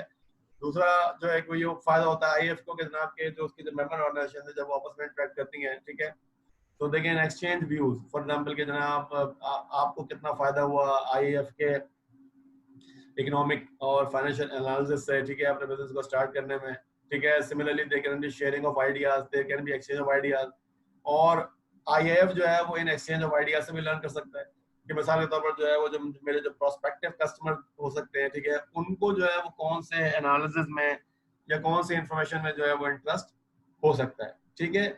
So that means that IAF attempts to foster the writing of working papers on hot topics and host various economic conferences, ठीक है। सो इस इंटरेक्शन को आगे बढ़ाने के लिए आईएएफ जो है वो क्या करता है, आईएएफ एक तो काम ये करता है कि जनाब के वो वर्किंग पेपर्स डेवलप करता है, ठीक है, और ऐसे टॉपिक्स के जो बेसिकली जो है वो बिजनेस के जो है वो ऑफ इंटरेस्ट हो सकते हैं। और दूसरा क्या करता है जनाब, वेरियस इकोनॉमिक कॉन्फ्रेंसेस जो है वो होस्ट करता है, ठीक है जी। यहाँ तक बात समझ में आ गई सर? जी सर, इन ऑर्गेनाइजेशन को हम किस इंडस्ट्री की कैटेगरीज में ले सकते हैं? आईएएफ को मतलब हाँ, जैसे कि सर टेलीकम्युनिकेशन इंडस्ट्रीज होती हैं तो उसमें जॉब कराते हैं, तो ये कौन सी इंडस्ट्री में आएंगे? बुनियादी तौर पर जो है वो आईएएफ जो डील कर रहा है ना, आईएएफ डील कर रहा है मतलब अगर आप ऐसा बात करें तो ये एक एडवाइजरी कंपनी है, एडवाइजरी कंपनी है और ये डील कर रही है जनाब for example economics and finance को। इसका काम जो है वो ये है कि जब एक बिजनेस जो है मतलब जो कंपनी जो है फॉर एग्जांपल अगर किसी कंट्री में कोई बिजनेस अपना स्टार्ट करना चाहती है, ठीक है, तो सबसे इंपॉर्टेंट चीज को क्या चाहिए, उसको चाहिए फॉर एग्जांपल कि जनाब इकोनॉमिक आउटलुक, फाइनेंशियल आउटलुक, ठीक है, कि जनाब कि उस कंट्री में जो है वो बिजनेस करना जो है अगर मुझे करना है तो ठीक है उसकी इकोनॉमिक आउटलुक क्या है, मिसाल के तौर पर जो है वो इकोनॉमी अच्छी है या नहीं, ठीक है, या फॉर एग्जांपल उस कंट्री में जो है वो अभी बिजनेस करना जो है बेहतर होगा या नहीं होगा। तो अगर आप ये बात करें कि जनाब कि आईआईएफ जो है वो किस फॉर एग्जांपल इंडस्ट्री में डील कर रहा है, आईआईएफ जो डील कर रहा है मतलब है वो है जनाब service industry. It provides services to its customer, और वो जो सर्विस है वो सर्विस है जनाब इकोनॉमिक एंड फाइनेंशियल एनालिसिस। अगला जो सवाल है वो जनाब कि how can a CRM help the IIF to facilitate its strategy, ठीक है। अच्छा आईआईएफ को एक सीआरएम कैसे फैसिलिटेट करेगा, जब आईआईएफ जो है वो सीआरएम को इस्तेमाल करेगा तो पहला जो उसको बेनिफिट वो गेन होगा वो ये होगा कि IIF can identify the touch points it uses to connect with its customer, ठीक है। जब आईआईएफ उन टच पॉइंट्स को आइडेंटिफाई कर लेगा तो उसका मतलब जो है वो ये होगा कि they will be in a better position to understand their relationship with in their customer community, ठीक है। दूसरा जो एडवांटेज है वो ये है कि सीआरएम को इस्तेमाल करके वो उन तमाम कस्टमर इंटरेक्शंस को डिटरमाइन कर सकता है, ठीक है। मतलब जाहिर बात है कि जो फॉर एग्जांपल चैनल है, कॉन्फ्रेंस कराई है, ईमेल हुई हैं और टेलीफोन टॉक्स हुई हैं, ठीक है, एक सीआरएम जो है वो उन तमाम इंटरेक्शन को जो है डॉक्यूमेंट कर सकता है। जब आईएफ जो है वो इन तमाम इंटरेक्शन को डॉक्यूमेंट करेगा एक कंसोलिडेटेड फॉर्मेट में, तो वो समझ सकता है कि जनाब कि वो कौन सी ऐसी चीजें हैं कि जिनको वो दोबारा सेल कर सकता है अपने दूसरे प्रोस्पेक्टिव कस्टमर्स को, ठीक है, और किस तरह से जो है वो अपनी जो यूटिलिटी है, ठीक है, उसको जो है वो प्रूव कर सकता है अपनी कस्टमर कम्युनिटी को। क्योंकि देखिए ना, जब तक मुझे एक कम्युनिटेटिव व्यू नहीं आएगा मेरे सामने कि जनाब कि मेरे कस्टमर जो है वो ओवरऑल क्या चाहते हैं, ठीक है ना, या फॉर एग्जांपल इस वक्त जो है वो कस्टमर का जो है वो इंटरेस्ट क्या है, ठीक है, कि किस तरह की इंफॉर्मेशन जो है उनको रिक्वायर्ड है, उस वक्त तक जो है मैं ये नहीं समझ सकता कि जनाब कि मेरे जो प्रोस्पेक्टिव कस्टमर्स होंगे उनकी रिक्वायरमेंट क्या होगी। क्योंकि जाहिर है कि प्रोस्पेक्टिव कस्टमर्स जो होंगे वो भी तो कहीं ना कहीं से जो है वो दूसरे कस्टमर्स के साथ या दूसरे बिजनेस के साथ लिंक्ड होंगे।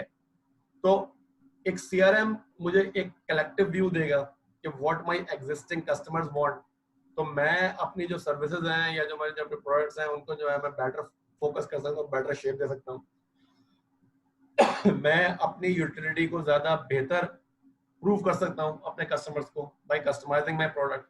और एक और बेनिफिट जो मुझे गेन हो सकता है वो ये गेन हो सकता है कि जनाब कि मैं ये समझ सकता हूँ कि मेरे जो प्रोस्पेक्टिव कस्टमर्स हैं उनको क्या चाहिए होगा, ठीक है।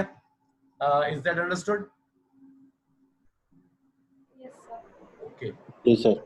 अच्छा जी, चले तो अब हम बात करते हैं जनाब के नेक्स्ट पर आ जाते हैं। How is it better than what the IIF is currently using, ठीक है, ओके। अच्छा, अब अभी जो सिलसिला है वो ये जनाब कि हम फॉर श्योर नहीं कह सकते कि जो नया सीआरएम जो है वो ये जो लेकर आ रहे हैं ना, ठीक है, वो एग्जिस्टिंग जो इनका एक्सेस बेस्ड सीआरएम है उससे जो है वो बेहतर है या नहीं, ठीक है। उसकी वजह जो है वो ये है कि we have yet to see it's working, ठीक है।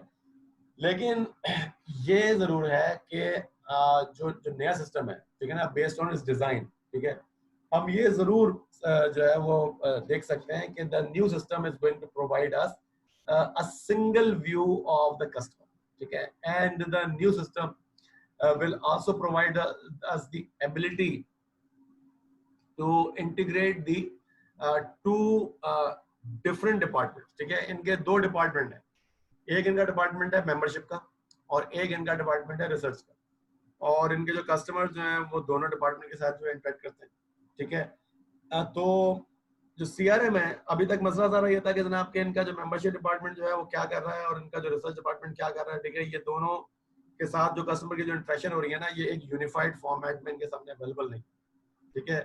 तो they can not have a unified view. अच्छा जी, कस्टमर जो है फॉर एग्जांपल मेंबरशिप, प्रोडक्ट, बाकी तमाम चीजों के लिहाज से कस्टमर जो है वो क्या चाहता है। तो ये बात तो तय है कि जो नया सिस्टम है, नए सिस्टम के बाद जो है वो ये इसको जो है वो एक सिंगल व्यू उनके पास आ जाएगा and they will be better able to understand the how the two departments can work together, ठीक है। अच्छा, एक और इम्पोर्टेंट चीज जो है वो ये है कि इनके पास जो है ना कोई एक सेल्स फोर्स होती है ना, नॉर्मली जिसको हम कहते हैं क्लासिकल सेल्स फोर्स कहते हैं। आईएएफ के पास जो है वो कोई ऐसा क्लासिकल सेल्स फोर्स स्ट्रक्चर नहीं है। जैसे होता है जनाब के आपके पास सेल्स रैप्स हैं, सेल्स रैप्स के ऊपर जो है फॉर एग्जांपल आपके पास जो है वो सेल्स मैनेजर्स हैं या डिप्टी सेल्स मैनेजर्स हैं, उनके ऊपर जो है वो for example regional sales managers हैं या जनरल सेल्स मैनेजर्स हैं, सो ऑन। आईएएफ के पास जो है कोई क्लासिकल सेल्स फोर्स स्ट्रक्चर मौजूद नहीं है, ठीक है। तो इसका मतलब जो है वो ये हुआ कि आपके जो इकोनॉमिक रिसर्च डिपार्टमेंट है और आपके जो मेंबरशिप डिपार्टमेंट है ना, ठीक है, वो उनके पास जो है वो एक जॉइंट रिस्पॉन्सिबिलिटी है, ठीक है, कस्टमर को मैनेज करने की, ठीक है। मतलब कहने का ये नहीं है कि ये है कि कस्टमर की जो मैनेजमेंट है वो आपके किसी एक डिपार्टमेंट का काम नहीं है। This responsibility is shared by both the economic research department and the membership department, ठीक है। अच्छा, अब जो केस है, अगर आप उस केस को देखें तो जो बेनिफिट्स हमने सीआरएम के अभी तक आपको बताए हैं, ठीक है, केस हमें बताता है कि इन बेनिफिट्स के अलावा भी कुछ बेनिफिट्स हैं कि जो कि आईआईएफ गेन कर सकता है अगर वो इस नए सीआरएम को इम्प्लीमेंट करे, ठीक है। पहला बेनिफिट जो है वो ये है कि the IIF will have a web based structure that IIF can use to control the membership function on its public website. This is the first other benefit that the IIF can get. The second benefit IIF can gain is the enhanced utility of the already established intranet. Okay. Third benefit that the IIF can gain is the management of the increasing number of members. IAF के पास जो members की तादाद है वो बढ़ रही है, तो जब वो सीआरएम इंप्लीमेंट कर देंगे तो सीआरएम इंप्लीमेंट करने के बाद उनकी जो एबिलिटी है to better manage this existing increasing number of members, it can be enhanced. इसके बाद this system will provide us another benefit that is the future scalability. मतलब इनके पास जो है वो जो मेंबर्स हैं जब वो बढ़ेंगे, ठीक है, उनको कैसे मैनेज करेंगे, ठीक है। इसके बाद जो है फॉर एग्जांपल अपनी जो प्रोडक्ट सर्विसेज हैं उनको किस तरह कस्टमाइज करेंगे, ठीक है। A new CRM can provide this ability. Then another benefit that this new CRM can provide to them is their ability to perform complex searches, ठीक है। अच्छा, ये जो कॉम्प्लेक्स सर्चेस हैं ये इनके मेंबरशिप डिपार्टमेंट को हेल्प आउट कर सकती हैं to target specific candidates for reports, conferences or other activities. जब एक सीआरएम आएगा, सीआरएम इनको जो है वो एक यूनिफाइड व्यू प्रोवाइड करेगा about the customers, what different departments can do. For example, इनका जो मेंबरशिप डिपार्टमेंट है ये डिफरेंट इवेंट्स भी होस्ट करता है, फॉर एग्जांपल कॉन्फ्रेंसेस कराता है, ठीक है, पेपर्स पब्लिश करता है, दूसरी एक्टिविटीज करता है। जब वो ये तमाम एक्टिविटीज करवाता है तो अगर उसको ये पता हो कि जनाब के जो कस्टमर जो है वो जो उनका जो रिसर्च डिपार्टमेंट है, ठीक है, उसकी कौन सी प्रोडक्ट्स में ज्यादा इंटरेस्ट ले रहे हैं, कौन सी चीजों में ज्यादा इंटरेस्टेड है, ठीक है, तो वो उसी लिहाज से जो है वो अपने इवेंट्स को जो है वो होस्ट कर सकता है, ठीक है। लेकिन अगर उसको ये पता भी ना हो कि जनाब के हो क्या रहा है या फॉर एग्जांपल कस्टमर जो है वो किन चीजों में इंटरेस्टेड है, ठीक है, so it will not be able to determine the appropriate events to hold। हाँ जी, समझ में? मुझे कॉन्फ्रेंस करवानी है, ठीक है, सवाल जो है ये कि जनाब कि उस कॉन्फ्रेंस का टॉपिक क्या होना चाहिए, उस कॉन्फ्रेंस के अंदर जो है क्या चीजें कवर होनी चाहिए। तो ये तो उसी वक्त मुझे मैं डिसाइड कर सकता हूँ ना, जब मुझे ये पता होगा जनाब के जो रिसर्च डिपार्टमेंट है, रिसर्च डिपार्टमेंट की कौन सी प्रोडक्ट्स में कस्टमर ज्यादा इंटरेस्ट ले रहा है, ठीक है। अच्छा, अब हम ये बात करते हैं कि जो इनका जो ऑफलाइन जो प्रोसेस है, ठीक है, वो ऑफलाइन प्रोसेस जो है वो क्या है। अच्छा, जो ऑफलाइन प्रोसेस की हम बात करते हैं तो उसमें जो है हमारे पास डिफरेंट जो है प्रोसेस है। ऑफलाइन प्रोसेस का मतलब जो है वो ये है कि जनाब फॉर एग्जांपल एक कस्टमर जो है वो किस तरह से जो है वो आईएफ के साथ जो है वो इन कांटेक्ट आता है, किस तरह से कस्टमर बनता है, ठीक है। अच्छा, अब यहाँ पे देयर आर डिफरेंट प्रोसेसेस, ठीक है। फर्स्ट प्रोसेस क्या है जनाब? फर्स्ट प्रोसेस जो है वो involve with capturing a new client, ठीक है। कैसे कैप्चर किया जाता है? कैप्चर ऐसा किया जाता है जनाब के जो आईएफ के जो लोग होते हैं, ठीक है ना, ये बहुत सी जो इमर्जिंग इकोनॉमीज हैं, ठीक है, उनमें ट्रैवल करते हैं, ठीक है। अच्छा, जो ट्रैवल की बात आ रही है और जो ट्रैवल कहाँ पर हो रहा है? इमर्जिंग इकोनॉमीज में, ठीक है। केस जो है वो उनको क्लियर कट ये नहीं बताता कि आईएफ जो है वो क्या क्राइटेरिया इस्तेमाल करता है डिसाइड करने के लिए कि जनाब के कौन सी कंट्रीज में इसने पहले जाना है और कौन सी कंट्रीज में इसने बाद में जाना है अपने कस्टमर्स बनाने के लिए, ठीक है। लेकिन जो बात हमें पता है वो ये पता है कि जो इनका प्रोसेस है नए कस्टमर्स को गेन करने का, ठीक है, उसमें जो सबसे ज्यादा डिले आता है वो उस वक्त आता है कि जब आईएएफ जो है इस बात की कोशिश करता है कि जो उनका जो प्रोस्पेक्टिव क्लाइंट है ना वो कोई एक्शन ले। मिसाल के तौर पर जो है वो उन्होंने किसी कंट्री में ट्रैवल किया, कंट्री में ट्रैवल करने के बाद जो है उनके जो प्रोस्पेक्टिव कस्टमर्स थे, ठीक है, क्लाइंट ऑर्गेनाइजेशन थी, उनके साथ जो है उन्होंने इंटरेक्शन किया, उन्होंने उनको अपनी प्रोडक्ट सर्विस के बारे में बताया, ठीक है, और इसके बाद जो है वापस आ गए। अब कस्टमर को इन्फॉर्मेशन प्रोवाइड की और कस्टमर ने उस इंफॉर्मेशन के ऊपर कोई एक्शन लिया, यानी कि मिसाल के तौर पर आईएएफ के साथ जो है दोबारा उन्होंने कांटेक्ट किया कि जी अच्छा हमें अपनी प्रोडक्ट के बारे में मजीद बताइए, हम इंटरेस्टेड हैं, कस्टमर बनना चाहते हैं, तो इसको हम कहते हैं एक्शन, ठीक है। तो सबसे ज्यादा जो आईएएफ को जो है यहाँ पे टाइम लग रहा था वो टाइम इस बात पर लग रहा था कि जनाब के जब उन्होंने कस्टमर को विजिट किया, इंफॉर्मेशन प्रोवाइड की और कस्टमर ने जब उस इंफॉर्मेशन की बेस पर एक्शन लिया, ठीक है।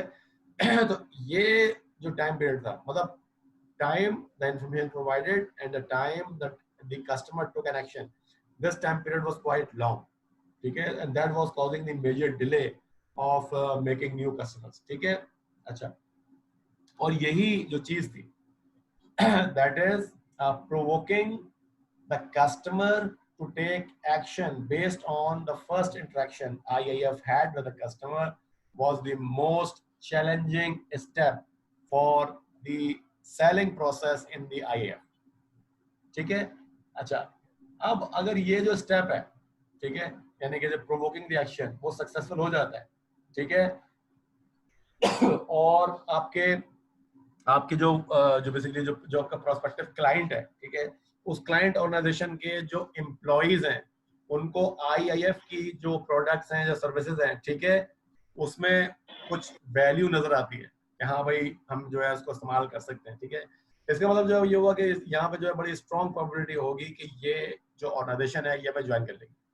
भाई देखिए आईएएफ जो है वो कंपनी में गई, कंपनी में जो है फॉर एग्जाम्पल सीईओ से मिले या दूसरे लोगों से मिले, उन्होंने कहा जी हमारे डिपार्टमेंट्स हैं जो कि हैंडल करते हैं, फॉर एग्जाम्पल हमारा न्यू बिजनेस डेवलपमेंट का यूनिट है, आप इसके पास जाइए, आप इन्हें बताइए कि आपकी जो प्रोडक्ट्स हैं सर्विसेज हैं उनके बारे में बताएं, ठीक है। अब अगर उस प्रोस्पेक्टिव क्लाइंट ऑर्गेनाइजेशन के लोग इंटरेस्ट शो करेंगे कि हाँ आईआईएफ की जो प्रोडक्ट्स हैं या सर्विसेज हैं इसको हम इस्तेमाल कर सकते हैं for launching a new business in a particular country, तो अब उस कंपनी का सीईओ या सीटीओ या व्हाटएवर जो भी टॉप मैनेजमेंट होगी वो आईआईएफ को कांटेक्ट करेगी और वो ये कहेगी कि हाँ जनाब हमें आपकी प्रोडक्ट्स या सर्विसेज में इंटरेस्ट है और हम आपके कस्टमर बनना चाहते हैं, ठीक है। अच्छा, अब यहाँ पे जो हम बात कर रहे हैं ये हम बात कर रहे हैं उन कस्टमर्स की कि जो कि अभी हमारे कस्टमर नहीं है, मतलब प्रोस्पेक्टिव कस्टमर्स है, ठीक है। What about the existing customers? Existing customers को जो है वो आईआईएफ से क्या चाहिए? तो एग्जिस्टिंग कस्टमर जो केस में बताता है वो ये बताता है कि जो एग्जिस्टिंग कस्टमर्स हैं, ठीक है, तो मेन डिफरेंस क्या है कि द न्यू मेंबर प्रोसेस में कि जनाब existing members were more concerned with renewal, कि अगर हम बात करते हैं प्रोस्पेक्टिव कस्टमर्स की और हम बात करते हैं एग्जिस्टिंग कस्टमर्स की, तो मेजर डिफरेंस जो है वो ये है कि existing customers are more interested with the renewal of their membership with the IAF, तो इसका मतलब जो है वो ये हुआ कि जब CRM मैं एस्टेब्लिश करूंगा तो अब CRM जो मुझे एक सिंगल व्यू देता है, उससे अब मुझे ये पता करने में आसानी रहेगी कि जनाब कि मैं अपनी प्रोडक्ट्स और सर्विसेज को एग्जिस्टिंग कस्टमर्स के लिए जो है वो किस तरह से शेप करूं और प्रोस्पेक्टिव कस्टमर्स के लिए जो है किस तरह से शेप करूं।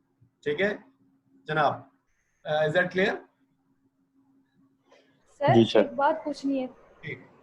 सर हमने जब डिस्कस किया ना, सबसे पहले हम लोगों ने CRM के जो है बेनिफिट डिस्कस किए, उसके बाद आपने फिर कहा कि न्यू CRM जो है वो केस के अकॉर्डिंग ये बेनिफिट दे सकता था।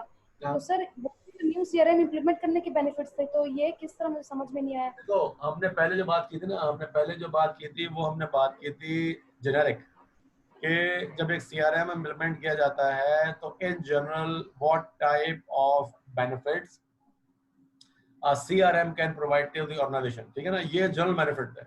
मिसाल के तौर पर सेल्स जो साइकिल है वो शॉर्ट हो जाएगा, कस्टमर को एक्वायर करना आसान हो जाएगा। इसके बाद हम बात जब CRM किसी ऑर्गेनाइजेशन में इंप्लीमेंट होता है, there are some specific benefits that this organisation can achieve by implementing CRM। तो वो जो मैंने बात की थी ना अदर बेनिफिट्स की, these were the benefits specific to the IAF।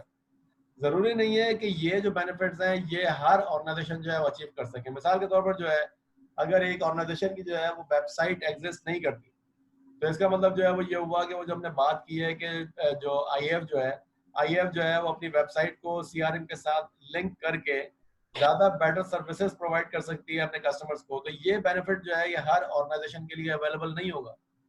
ये उस ऑर्गेनाइजेशन के लिए अवेलेबल हो सकता है कि जिसके पास IAF की तरह की जो है वो वेबसाइट मौजूद हो, कि जो कि CRM के साथ जो है वो इंटीग्रेट हो सकती हो। अदरवाइज ये बेनिफिट जो है ये सिर्फ और सिर्फ एक ऑर्गेनाइजेशन में अवेलेबल होगा, दूसरी को नहीं होगा। ठीक है जी? जी सर। अच्छा जी, अब आ जाए नेक्स्ट टॉपिक। ठीक है, what is the value of designing the system with an open architecture. अच्छा, ये बात जो है मैंने शायद तुम लोगों ने पहले भी की थी कि जब भी हम किसी सॉफ्टवेयर की हम बात करते हैं, ठीक है, आई थिंक जब हम रिचकॉन स्टील की बात कर रहे थे तो रिचकॉन की कैसे मतलब बताया था कि there are two types of software technology. एक होती है जनाब ओपन सोर्स और एक होती है प्रोप्राइटरी। ठीक है, ओपन सोर्स का फायदा जो है वो ये होता है कि it is free of cost, और लेकिन इसमें प्रॉब्लम जो है जिसको हम यहाँ पर जिसको वो कहना है ओपन आर्किटेक्चर, लेकिन इसमें जो डिसएडवांटेज होता है वो ये होता है कि जो टेक्नोलॉजी है या सॉफ्टवेयर जो है वो तो फ्री ऑफ कॉस्ट है, लेकिन इसको इम्प्लीमेंट करने के लिए जो है वो आपके पास जो वर्कफोर्स है, ठीक है, वो वर्कफोर्स जो है वो स्किल्ड होनी चाहिए। अगर आपके पास स्किल्ड वर्कफोर्स नहीं होगी तो उस सूरत में जो है वो आप ओपन सोर्स सॉफ्टवेयर सोल्यूशन को बेटर मैनेज नहीं कर सकते। ठीक है, so there is advantages and there are disadvantages. ठीक है, अच्छा, अब यहाँ पे आपको याद होगा कि हम बात कर रहे हैं कि ये जो CRM जो इम्प्लीमेंट किया जा रहा है ये कस्टम CRM है, ये एक of the shelf software solution नहीं है। तो जो पेज 7 है केस का, वो ये कहता है कि ये जो क्वा टीम्स थी जो इनका वो फॉर्म के जो कि CRM को डेवलप कर रही थी, ठीक है, उसने प्रपोज ये किया है IAF को कि हम नॉन प्रोप्राइटरी या ओपन सोर्स सॉफ्टवेयर को इस्तेमाल करें। ठीक है, इस कस्टम CRM को डेवलप करने की। और जो सॉफ्टवेयर उन्होंने प्रपोज किए हैं वो है जनाब जावा, XML एंड XSL। ठीक है, और according to the case this proposal meant that the IIF was not committed to one vendor such as Microsoft Windows NT।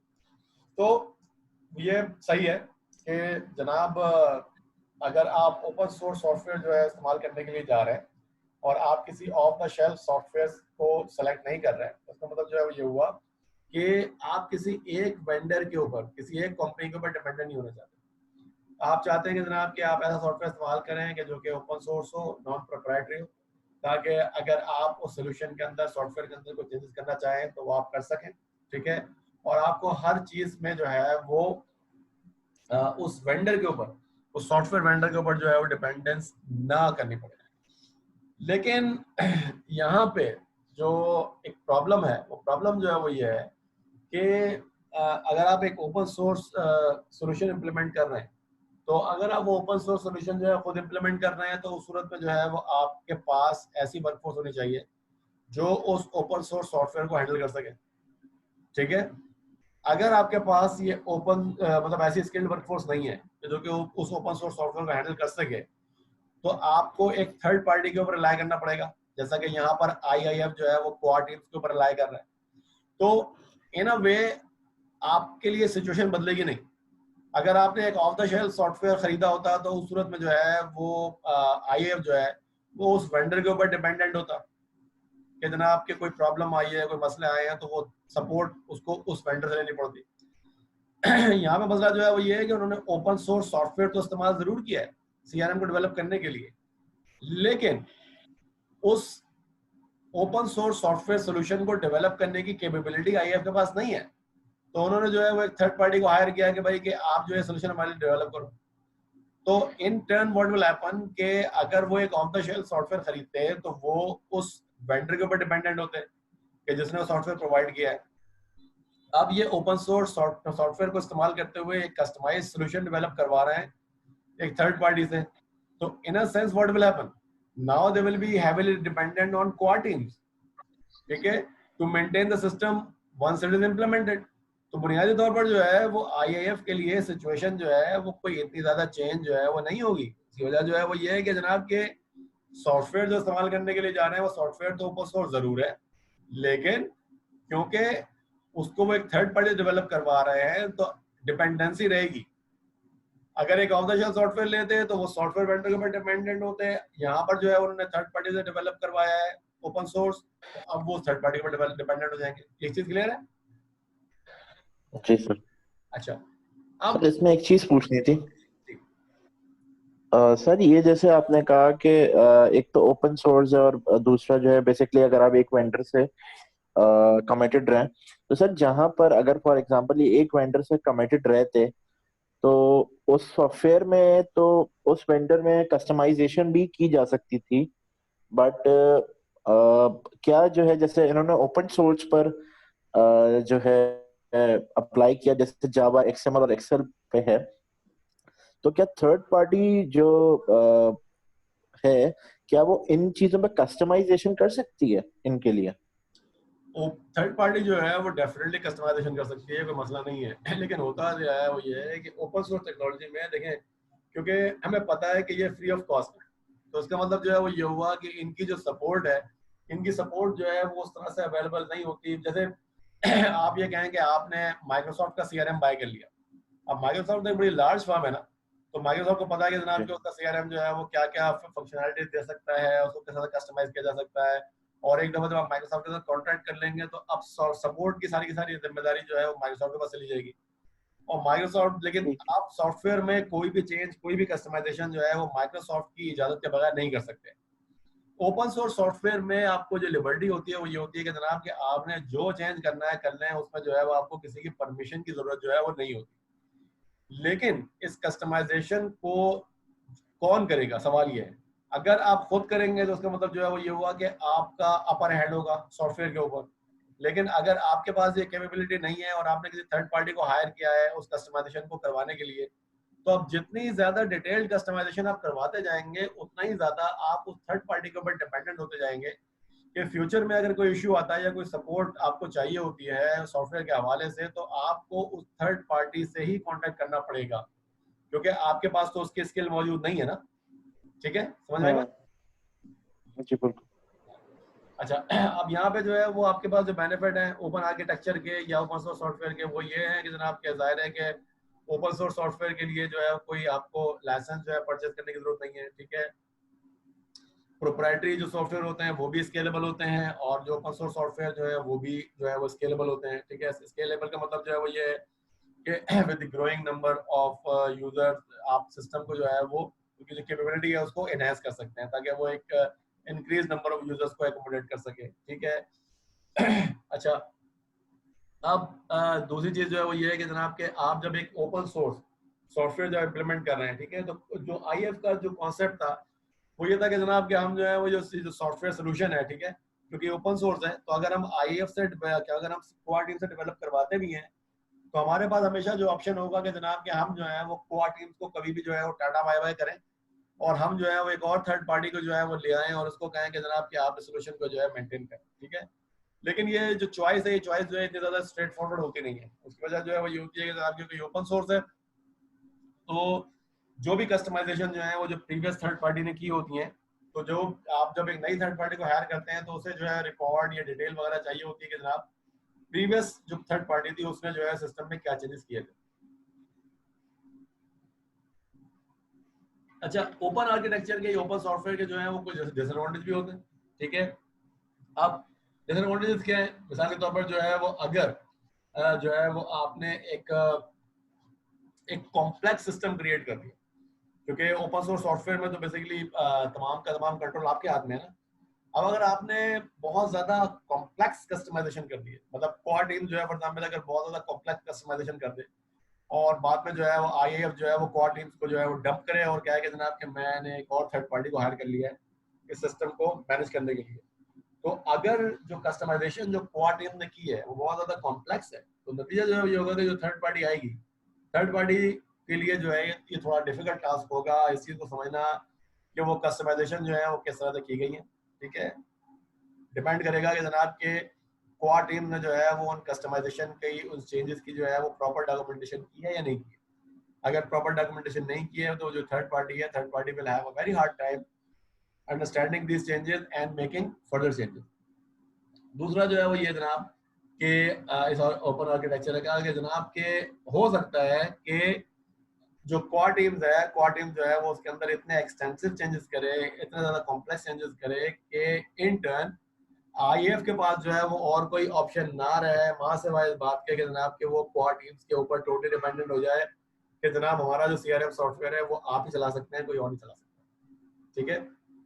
Is that clear? यहाँ तक सब चीज क्लियर है? बिल्कुल। ओके अच्छा, अब जनाब हम आ जाते हैं जनाब नेक्स्ट चीज को, वो ये जनाब कि how should core teams resolve the outstanding issues with the CRM development. ये मैंने आपको पहले ही बताया था कि साइनॉप्सिस में कि इनके सामने जो इश्यूज हैं, ठीक है, वो डेटाबेस और सिक्योरिटी के इश्यूज हैं, ठीक है। इसके बाद जो फर्दर इश्यूज जो है वो कुछ इम्प्लीमेंटेशन रिलेटेड इश्यूज हैं, और इसके बाद जो आईएएफ जो है वो ये भी समझना चाहता है कि जनाब की ये अपना जो सीआरएम सिस्टम है, ठीक है, what could be some creative ways that they can use the CRM system to manage their customers, ठीक है। तो अच्छा, अब यहाँ पे जो कोर टीम ने जो काम किया है वो ये काम किया है कि जनाब उन्होंने कहा कि जनाब कि हम जावा इस्तेमाल करेंगे, ठीक है। अच्छा, अब फ्रंट एंड मतलब क्या होता है कि ये वो मशीन होती है कि जो कि कस्टमर्स को फेस कर रही है, और उन्होंने कहा कि जनाब के जो फ्रंट एंड होगा, फ्रंट एंड पे जो है वो हम इस्तेमाल करेंगे जावा, और हमारा जो कंप्यूटर जो रन कर रहा होगा सिस्टम वो रन कर रहा होगा लिनक्स।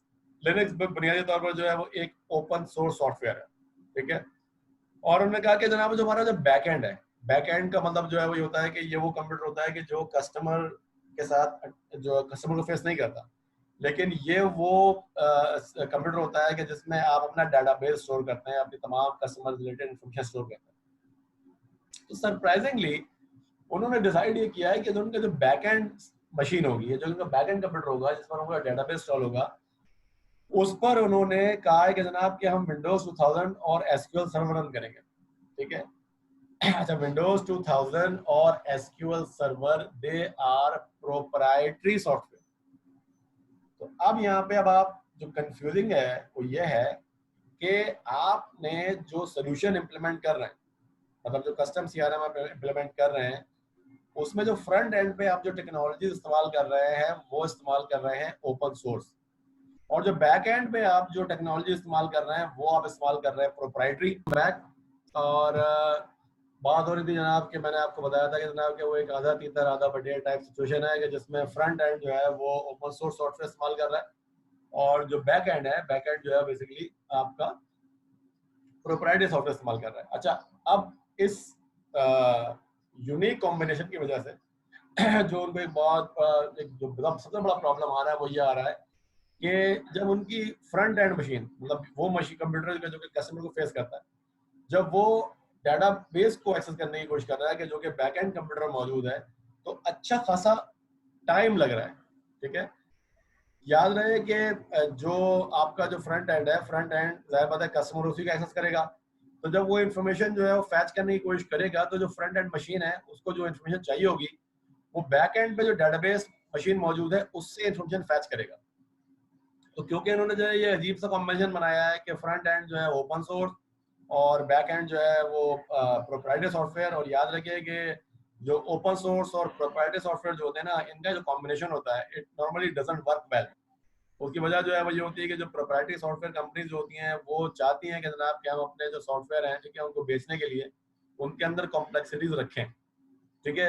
तो अब क्योंकि ये डिले आ रहा है कि फ्रंट एंड मशीन जो है वो बैक एंड मशीन को जो है वो इतना ज़्यादा एफिशिएंटली जो है वो हैंडल नहीं कर पा रही, तो अब now they are looking for their option, ठीक है कि जनाब कि अब के ये जो प्रॉब्लम्स है उसको प्रॉब्लम्स को रिजॉल्व कैसे किया जाए।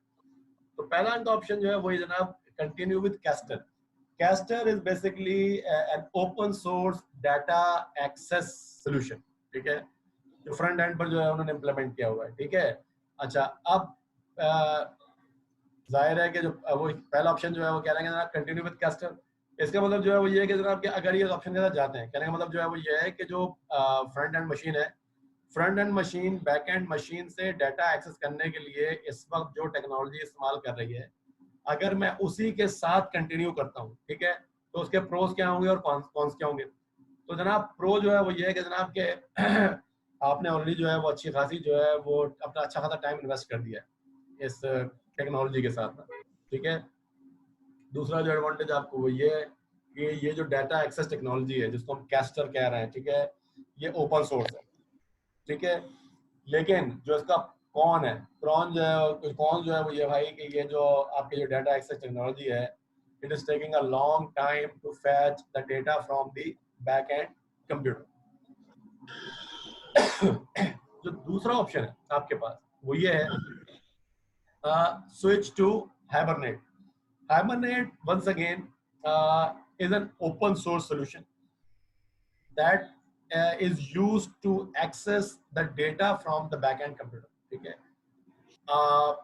एडवांटेज जो है उसका ये है कि हाइबरनेट जो है वो भी ओपन सोर्स है, ठीक है, प्रोप्राइटरी जो है वो नहीं है। लेकिन जो इशू है वो ये है कि जो क्वाड टीम्स है उसको हाइबरनेट इस्तेमाल करने का कोई एक्सपीरियंस नहीं है। याद रहे, मैं दोबारा रिट्रेट कर रहा हूँ, कैस्टर एंड हाइबरनेट, ठीक है, data access technology, front end machine back end machine से डेटा कैसे एक्सेस करेगी, ये दोनों टेक्नोलॉजी जो है वो उसके साथ डील कर रही हैं, ठीक है। जो तीसरा ऑप्शन है क्वाड टीम के पास वो ये है भाई कि जो फ्रंट एंड मशीन है ना, फ्रंट एंड मशीन का की जो कोडिंग है, ये जो उसका सॉफ्टवेयर जो है उसको जो है वो कंप्लीटली रीराइट करो, ठीक है। रीराइट करने का मतलब क्या है, स्टार्ट फ्रॉम द बिगिनिंग, ठीक है, and rewrite and change everything, ठीक है। लेकिन इसका जो डिसएडवांटेज है वो ये है भाई कि this is going to be the slowest option, सबसे ज्यादा टाइम कंज्यूम होगा क्योंकि आपको तमाम की तमाम चीजें जो है प्रीवियस वर्क जो है उसको डिस्कार्ड करना पड़ेगा और सब कुछ जो है दोबारा बनाना पड़ेगा, ठीक है। और उसमें दूसरा जो बेसिकली जो आपका वो कौन है वो ये है जनाब कि you may not be able to replicate everything exactly. कहने का मतलब जो है वो ये है कि आपने अब तक जो काम किया है, ठीक है, हो सकता है कि आप उस तमाम के तमाम काम को रेप्लिकेट प्रॉपरली ना कर सकें, ठीक है। अच्छा, अब इन्होंने उसके बाद जो है वो क्या काम किया है कि जनाब कि उन्होंने तीनों के तीनों ऑप्शन को जो ना कॉस्ट पर्सपेक्टिव से भी मेजर किया है, ठीक है, कि जनाब कि हम ये जो तीनों ऑप्शन अगर लेते हैं तो इन तीनों ऑप्शन में जो है वो हमारे पास जो है वो मिनिमम और मैक्सिमम कॉस्ट जो है वो क्या है, ठीक है। तो यहाँ पर जो है वो आपको एक टेबल नजर आ रहा होगा, ठीक है, स्लाइड पे, ठीक है। तो अब आप समझ तो गए होंगे कि आपको क्या काम करना है। आपका छोटा सा असाइनमेंट जो है ये है कि आपको जो है वो इस टेबल को फिल आउट करना है, ठीक है, and you need to come up with the minimum and maximum cost of all three options, ठीक है।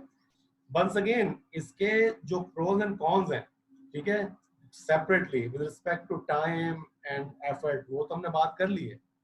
लेकिन एक और एंगल जो है इन तीनों ऑप्शंस का वो कॉस्ट का भी है। तो अगर आईएफ को डिसाइड करना है, क्वाड टीम को डिसाइड करना है कि कौन सा ऑप्शन लिया जाए, तो टाइम और बाकी तमाम जो प्रोज एंड कॉन्स हमने बात की है उसके साथ साथ हमें ये भी देखना होगा कि किस ऑप्शन में कॉस्ट सबसे ज्यादा है। तो हो सकता है कि जिस ऑप्शन में कॉस्ट सबसे ज्यादा हो और फाइनेंस जो है वो अगर हमारा मेजर कंसर्न हो तो हम उस ऑप्शन पे नहीं जाएंगे कि जहाँ पे हमारी कॉस्ट जो है वो मैक्सिमम आ रही है। ठीक है, ठीक। ओके, अच्छा जी, अब आ जाते हैं हम जनाब नेक्स्ट इसके ऊपर। ठीक है, What would you recommend Yoast to consider when implementing the CRM? अच्छा, जो Yoast जो है ना, ये बेसिकली जो है ये IIF का इंटरनेट सर्विसेज मैनेजर है और बुनियादी तौर पर ये वो साहब हैं कि जो कि इस CRM इम्प्लीमेंटेशन को डील कर रहे हैं कोआ टीम्स के साथ। सो योस्ट साहब का पता चल गया हमें कि जनाब योस्ट साहब कौन है। ठीक है, अच्छा, अब यहाँ पे अगर हम केस को देखें, ठीक है, तो केस टेल्स अस दैट हमें नहीं पता कि ये साहब जो है, ठीक है, इनका प्लान क्या है कि सीआरएम को जो है वो इम्प्लीमेंटेशन जो है उन्होंने किस तरह करनी है। ठीक है, लेकिन किसी भी एंटरप्राइज सिस्टम को या आईटी सिस्टम को जब आप इम्प्लीमेंट करते हैं तो यहाँ पे जो है वो हमारे पास 4 स्टैंडर्ड ऑप्शन होते हैं। ठीक है, वो स्टैंडर्ड ऑप्शन कौन कौन से हैं? पहला ऑप्शन जो है होता है पैरेलल, दूसरा होता है डायरेक्ट, तीसरा होता है पायलट और फेज्ड। ठीक है, पैरेलल का मतलब जो है वो ये होता है कि हम पुराने और नए सिस्टम को एक साथ चलाते हैं। ठीक है, और आहिस्ता आहिस्ता जो है वो हम जो सिस्टम होता है, यानी कि जो नया सिस्टम होता है उसके फीचर्स के ऊपर जो है वो शिफ्ट होते जाते हैं और फेज आउट करते जाते हैं अपने पुराने सिस्टम। ठीक है, इसको हम कहते हैं पैरेलल। डायरेक्ट का मतलब जो है वो ये होता है जनाब कि हम जो है वो जो पुराना सिस्टम है उसको डिस्कार्ड कर देते हैं और नए सिस्टम के ऊपर आ जाते हैं कम्प्लीटली।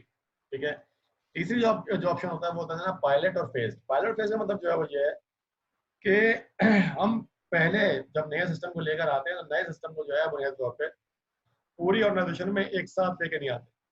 हम उसे पहले अपनी ऑर्गेनाइजेशन के किसी एक या 2 डिपार्टमेंट्स के ऊपर इम्प्लीमेंट करते हैं और ये देखते हैं कि जनाब के उस डिपार्टमेंट में जो है वो रिस्पॉन्स जो है वो कैसा है। अगर उस डिपार्टमेंट में उसकी वो जो इम्प्लीमेंटेशन होती है वो स्मूथ होती है तो उस सूरत में जो है फिर हम आहिस्ता आहिस्ता जो है वो जो सॉफ्टवेयर है उस सॉफ्टवेयर को बाकी डिपार्टमेंट्स में इम्प्लीमेंट करना शुरू करते हैं। ठीक है, सो पायलट में क्या होता है? पायलट में आप बुनियादी तौर पर जो है एक स्मॉल स्केल सॉफ्टवेयर को इम्प्लीमेंट करते हैं।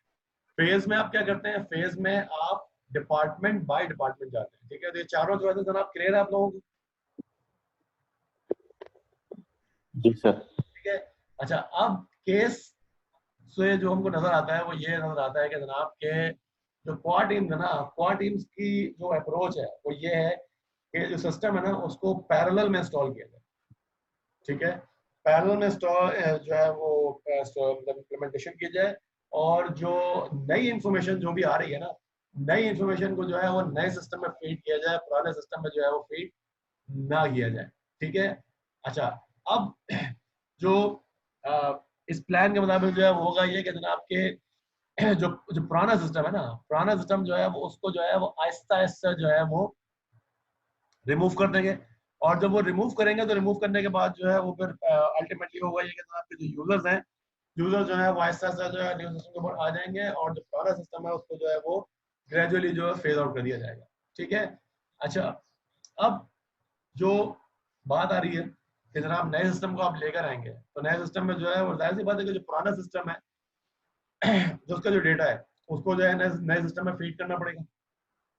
ये तो डिसाइड हो गया कि अब जब नया सिस्टम इंस्टॉल होगा तो नया तो क्योंकि पैरेलल में सिस्टम चलेंगे तो नई इन्फॉर्मेशन जो भी आएगी वो नए सिस्टम में जाएगी, पुराने सिस्टम में नहीं जाएगी। लेकिन जो पुराने सिस्टम में जो डेटा पड़ा हुआ है उसको हमें नए सिस्टम में जो है वो लेकर आना होगा। ठीक है, तो अब ये प्लान कर रहे हैं क्वाड टीम्स और आईएएफ के जनाब के जो करंट जो इनके पास जो है एक्सेस डेटाबेस है उससे जो है वो हमने जो है उसको एक्सेस जो एसक्यूएल बेस्ड जो सिस्टम हमारा उसमें जो है डाटा को हमने कैसे लेकर आना है। ठीक है, लेकिन यहाँ पे जब हम डेटा ट्रांसफर की हम बात कर रहे हैं तो there are some important questions. ठीक है, कि जो कि आईएएफ और क्वाड टीम को आंसर करने हैं। ठीक है, in order to make this data transfer successful. पहला जो है वो ये है कि आपने जब नया सिस्टम इम्प्लीमेंट किया है तो नए सिस्टम में जो है वो आपने जो फॉर एग्जांपल जो कस्टमर की जो इंफॉर्मेशन आप लेंगे हो सकता है कि आप जो है वो उसमें कुछ नई डायमेंशन आप ऐड करें। मिसाल के तौर पर जो है कस्टमर के उसके बारे में पहले आप कुछ इन्फॉर्मेशन जो है वो स्टोर नहीं करते थे, लेकिन जब जो है नया सीआरएम आपने इम्प्लीमेंट किया तो उसमें हमने कहा कि भाई हम जो है वो कस्टमर के बारे में ये नई इन्फॉर्मेशन जो है उसको भी अब स्टोर करेंगे। लेकिन ये इन्फॉर्मेशन जो है ये आपके पुराने डेटाबेस में मौजूद नहीं थी, लेकिन नई जो इन्फॉर्मेशन आ रही है उसमें है। तो अब सवाल जो है वो ये है कि जब पुरानी जो इन्फॉर्मेशन है जब आप उसको नए डेटाबेस में जब आप लेके जाएंगे तो जाहिर है कि जो नया सिस्टम है उसमें तो फॉर एग्जाम्पल वो फील्ड्स मौजूद हैं कि जिसमें नई इन्फॉर्मेशन जो है फीड की जाएगी, लेकिन जो पुराना डेटा है उसमें वो नई इन्फॉर्मेशन मौजूद नहीं है, तो उसको कैसे हैंडल किया जाएगा। ठीक है, इसके बाद जो है वो ये है कि इस डेटा को ऐड कौन करेगा, यानी कि जो एक्सेल का जो डेटाबेस है पुराना वाला उसमें से जो है वो इन्फॉर्मेशन निकाल के उसको जो नया एसक्यूएल सर्वर बेस्ड जो इनका जो डेटाबेस है उसमें इस इन्फॉर्मेशन को ऐड करेगा कौन। ठीक है, अब अगर आप ये कहते हैं कि जनाब आईआईएफ का कोई डिपार्टमेंट हैंडल करेगा, तो सवाल जो है वो ये है कि जनाब के ये जो आईएफ के जो डिपार्टमेंट्स हैं इनके पास क्या ये कैपेबिलिटी मौजूद है, क्या ये स्किल मौजूद है कि ये इस डेटा को ऐड कर सकें। ठीक है, अगर उनके पास कैपेबिलिटी मौजूद नहीं है then how it will be done. ठीक है, दूसरी चीज जो है वो ये है, जो एक पोटेंशियल रिस्क है वो रिस्क है जनाब डर्टी डेटा। ठीक है, डर्टी डेटा का मतलब जो है वो ये है भाई कि जाहिर है कि अब आपने फॉर एग्जाम्पल अगर लोगों को कहा कि भाई हमें जो है सीआरएम जल्दी इंप्लीमेंट करना है, तो क्या होगा, लोग जो है सिंपली डेटा को इनपुट करने की कोशिश करें। अब जब आप सिंपली डेटा को इनपुट करने की कोशिश करेंगे नए सिस्टम में, तो हो सकता है कि जनाब कुछ डेटा सही हो और कुछ डेटा सही ना हो। तो वो जो डेटा है, मतलब डर्टी डेटा का मतलब जो है वो ये है कि the data which has not been fed correctly. तो अब सवाल जो है वो ये है कि जनाब कि उस डर्टी डेटा को जो है वो किस तरह से जो आइडेंटिफाई किया जाएगा नए सिस्टम में और किस तरह से जो है क्लीन किया जाएगा। This is the potential risk that they are facing right now. यहाँ तक कोई सवाल? सर एक छोटी सी चीज पूछनी थी, आपने जब स्टैंडर्ड इम्प्लीमेंटेशन ऑप्शंस बताए सर, इसमें सर किसी भी, जब हमने पहले भी बात की थी कि जब हम किसी भी आईटी सॉफ्टवेयर के लिए जा रहे होते हैं तो एक पायलट जो है वो टेस्टिंग बड़ी इंपॉर्टेंट होती है ताकि आपको पता चल सके कि जी ये प्रॉपर्ली वर्क कर भी रहा है कि नहीं है, इंस्टेड ऑफ कि आप एक साथ अप्लाई करते हैं। बिल्कुल। तो सर ये जो इन्होंने पैरेलल अप्लाई किया है, डोंट यू थिंक कि ये एक सही जो है ये स्ट्रैटेजी नहीं थी इनकी? नहीं, इसमें आप बिल्कुल आप एक क्वेश्चन कर सकते हैं कि जब इन्होंने जो है वो पैरेलल इम्प्लीमेंटेशन जो है अगर वो चूज की है तो यकीनन इसके प्रोज एंड कॉन्स हैं। ठीक है, बेटर ऑप्शन तो यही होता है कि पहले जो है आप पायलट टेस्टिंग करें और फेज्ड जो है वो आप इम्प्लीमेंटेशन करें। लेकिन बहरहाल अगर इन्होंने चूज किया है कि इन्होंने पैरेलल इम्प्लीमेंटेशन पे जाना है तो इसमें रिस्क मौजूद है। Yes, it can be criticised कि पैरेलल इम्प्लीमेंटेशन में इनके पास रिस्क मौजूद है। I agree with you.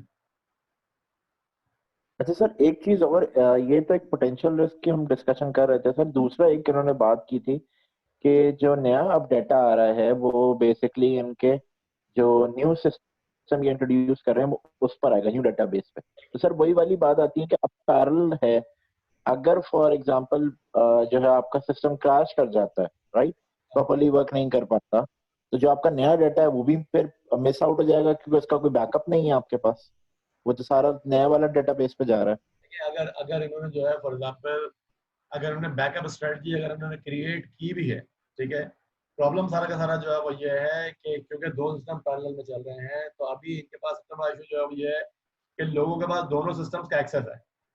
ठीक है, तो अभी पहला जो स्टेज पर जो है वो तो उनके पास होगी ठीक ठाक कंफ्यूजन कि भाई पुराना सिस्टम भी नजर आ रहा है, नया सिस्टम भी नजर आ रहा है। और उसके बाद जो दूसरा जो इनके पास जो है और मेजर इशू जो आएगा वो ये आएगा कि ये डेटा को जो है वो किस तरह से जो है वो ट्रांसफॉर्म करेंगे, क्योंकि अगर ये डेटा को जो है वो सही तरह से जो है वो ट्रांसफॉर्म नहीं कर पाए तो नतीजा जो है वो ये होगा कि जनाब के इनके दोनों ही सिस्टम किसी काम के नहीं होंगे, क्योंकि पुराना सिस्टम जो है वो पुराने सिस्टम में जो है उसने पुरानी इन्फॉर्मेशन पड़ी हुई है, नई इन्फॉर्मेशन आई नहीं है। और जो नया सिस्टम है, नए सिस्टम में जो है वो अगर आपने ऐसा डेटा फीड कर दिया कि जो कि बुनियादी तौर पर जो है वो कुछ सही है और कुछ सही नहीं है, तो उस सूरत में जो है वो उस सिस्टम की इंटेग्रिटी भी कंप्रोमाइज हो जाएगी। तो there will be multiple issues. मतलब अभी मतलब ये इनकी जो अप्रोच है, मतलब अगर आप पैरेलल इम्प्लीमेंटेशन में भी जब जा रहे होते हैं तो पैरेलल इम्प्लीमेंटेशन की भी अपनी कुछ प्री रिक्विजिट्स होती हैं। अभी इन्होंने उन हाँ। प्रीरेक्विजिट्स को भी सही तरीके से जो है वो फुलफिल नहीं किया है। So this is a major question कि जनाब के उन प्रीरेक्विजिट को लिए बगैर आप जब फॉर एग्जांपल इस पैरेलल इंप्लीमेंटेशन पे जा रहे हैं तो there are multiple risk that this whole implementation can fail. ठीक है। ठीक है, अच्छा अब आ जाए जनाब, once the system is ready, what are some creative ways in which IEF can use a CRM to fulfill its company's objective? अब यहाँ पे जो आपके सामने जो हेडिंग है इसमें जो है कोई बेसिक चीज मिसिंग है, fulfill the company's objectives। ठीक है, अच्छा अब यहाँ पे जो एक हर्डल है, ये जो एक बड़ा चैलेंज है, ठीक है, मिस्टर योस्ट के सामने, वो ये है कि जो इसके जो और आईएफ के जो डिफरेंट जो डिपार्टमेंट्स हैं, ठीक है, एक मेंबरशिप डिपार्टमेंट है, एक रिसर्च डिपार्टमेंट है, ठीक है ना, इन डिपार्टमेंट्स की अपनी जो प्रायोरिटीज जो है ना वो बहुत डिफरेंट है। ठीक है, तो पहला जो उनके सामने चैलेंज है वो ये कि जनाब के ये जो सीआरएम मैं इम्प्लीमेंट कर रहा हूँ, ठीक है, तो ये मैं अपने जो डिफरेंट डिपार्टमेंट्स हैं, ठीक है, इनकी जो रिक्वायरमेंट्स हैं या जो तो किस तरह से सेटिस्फाई करूंगा। ठीक है, मिसाल के तौर पर जो है अगर आप मेंबरशिप डिपार्टमेंट की आप बात करें, मेंबरशिप डिपार्टमेंट का जो फोकस है वो ये है कि जनाब इकोनॉमिक इन्फॉर्मेशन को जो है वो हमने किस तरह से डिसेमिनेट करना है। ठीक है, सिमिलरली जब हम बात करते हैं इनके रिसर्च डिपार्टमेंट की या इकोनॉमिक्स डिपार्टमेंट की, ठीक है, ये डिपार्टमेंट जो है वो बहुत इंपॉर्टेंट है। उसकी वजह जो है वो ये है कि यही वो डिपार्टमेंट है कि जो कि वो इंफॉर्मेशन प्रोवाइड करता है कि जो कि आपके जो क्लाइंट ऑर्गेनाइजेशन जो है वो यूज करती है। ठीक है, मेंबरशिप डिपार्टमेंट की आप बात करते हैं, मेंबरशिप डिपार्टमेंट जो है, ठीक है, वो एक सपोर्ट डिपार्टमेंट है। ठीक है, लेकिन इसका फंक्शन इसलिए इंपॉर्टेंट है कि जनाब कि अगर ये डिपार्टमेंट जो है सही तरह से काम नहीं करेगा तो बाकी डिपार्टमेंट जो है वो उनके पास जो है कस्टमर कैसे आएंगे, कस्टमर नहीं आएंगे तो वो जो इन्फॉर्मेशन वो क्रिएट करते हैं तो उस इन्फॉर्मेशन का इस्तेमाल कौन करेगा। So once again different departments with actually मतलब very different type of working, very different type of requirements. तो अब एक बड़ा आपके लिए चैलेंज है कि आप जो सीआरएम इंप्लीमेंट करने के लिए जा रहे हैं वो सीआरएम जो है वो इन तमाम डिपार्टमेंट की जो डिफरेंट रिक्वायरमेंट्स हैं, जो ऑब्जेक्टिव्स हैं, उनका जो फोकस है, ठीक है, उसको किस तरह से जो है वो इंटीग्रेट करेगा, किस तरह से जो है तमाम डिपार्टमेंट को जो है सेटिस्फाई करेगा। ठीक है, अच्छा अब अगर हम हमसे बात करेंगे ना आपके क्या वो क्रिएटिव वेज हो सकते हैं कि भाई कि हम इस सीआरएम को इस्तेमाल करें, तो देखिए पहला जो है वो ये हो सकता है कि for example you can ask one of your economists to write a before and after account of how CRM information was used in a meeting। मिसाल के तौर पर आप मीटिंग करते हैं, ठीक है, उसमें आप इकोनॉमिस्ट से कहेंगे जनाब कि आप जो है वो एक फॉर एग्जांपल आप एक नोट लिखें या एक डॉक्यूमेंट लिखें या आर्टिकल तैयार करें कि जनाब कि जो आपकी जो मीटिंग हुई थी, ठीक है, मिसाल के तौर पर जो है वो जो आप कस्टमर के साथ मीटिंग करते हैं तो सीआरएम के आने से पहले और सीआरएम के आने के बाद, ठीक है, वो किस तरह से जो है वो आपको जो है मदद मिली है, ठीक है, किस तरह से जो है आपकी जिंदगी आपका काम जो है वो स्टार्ट हुआ है।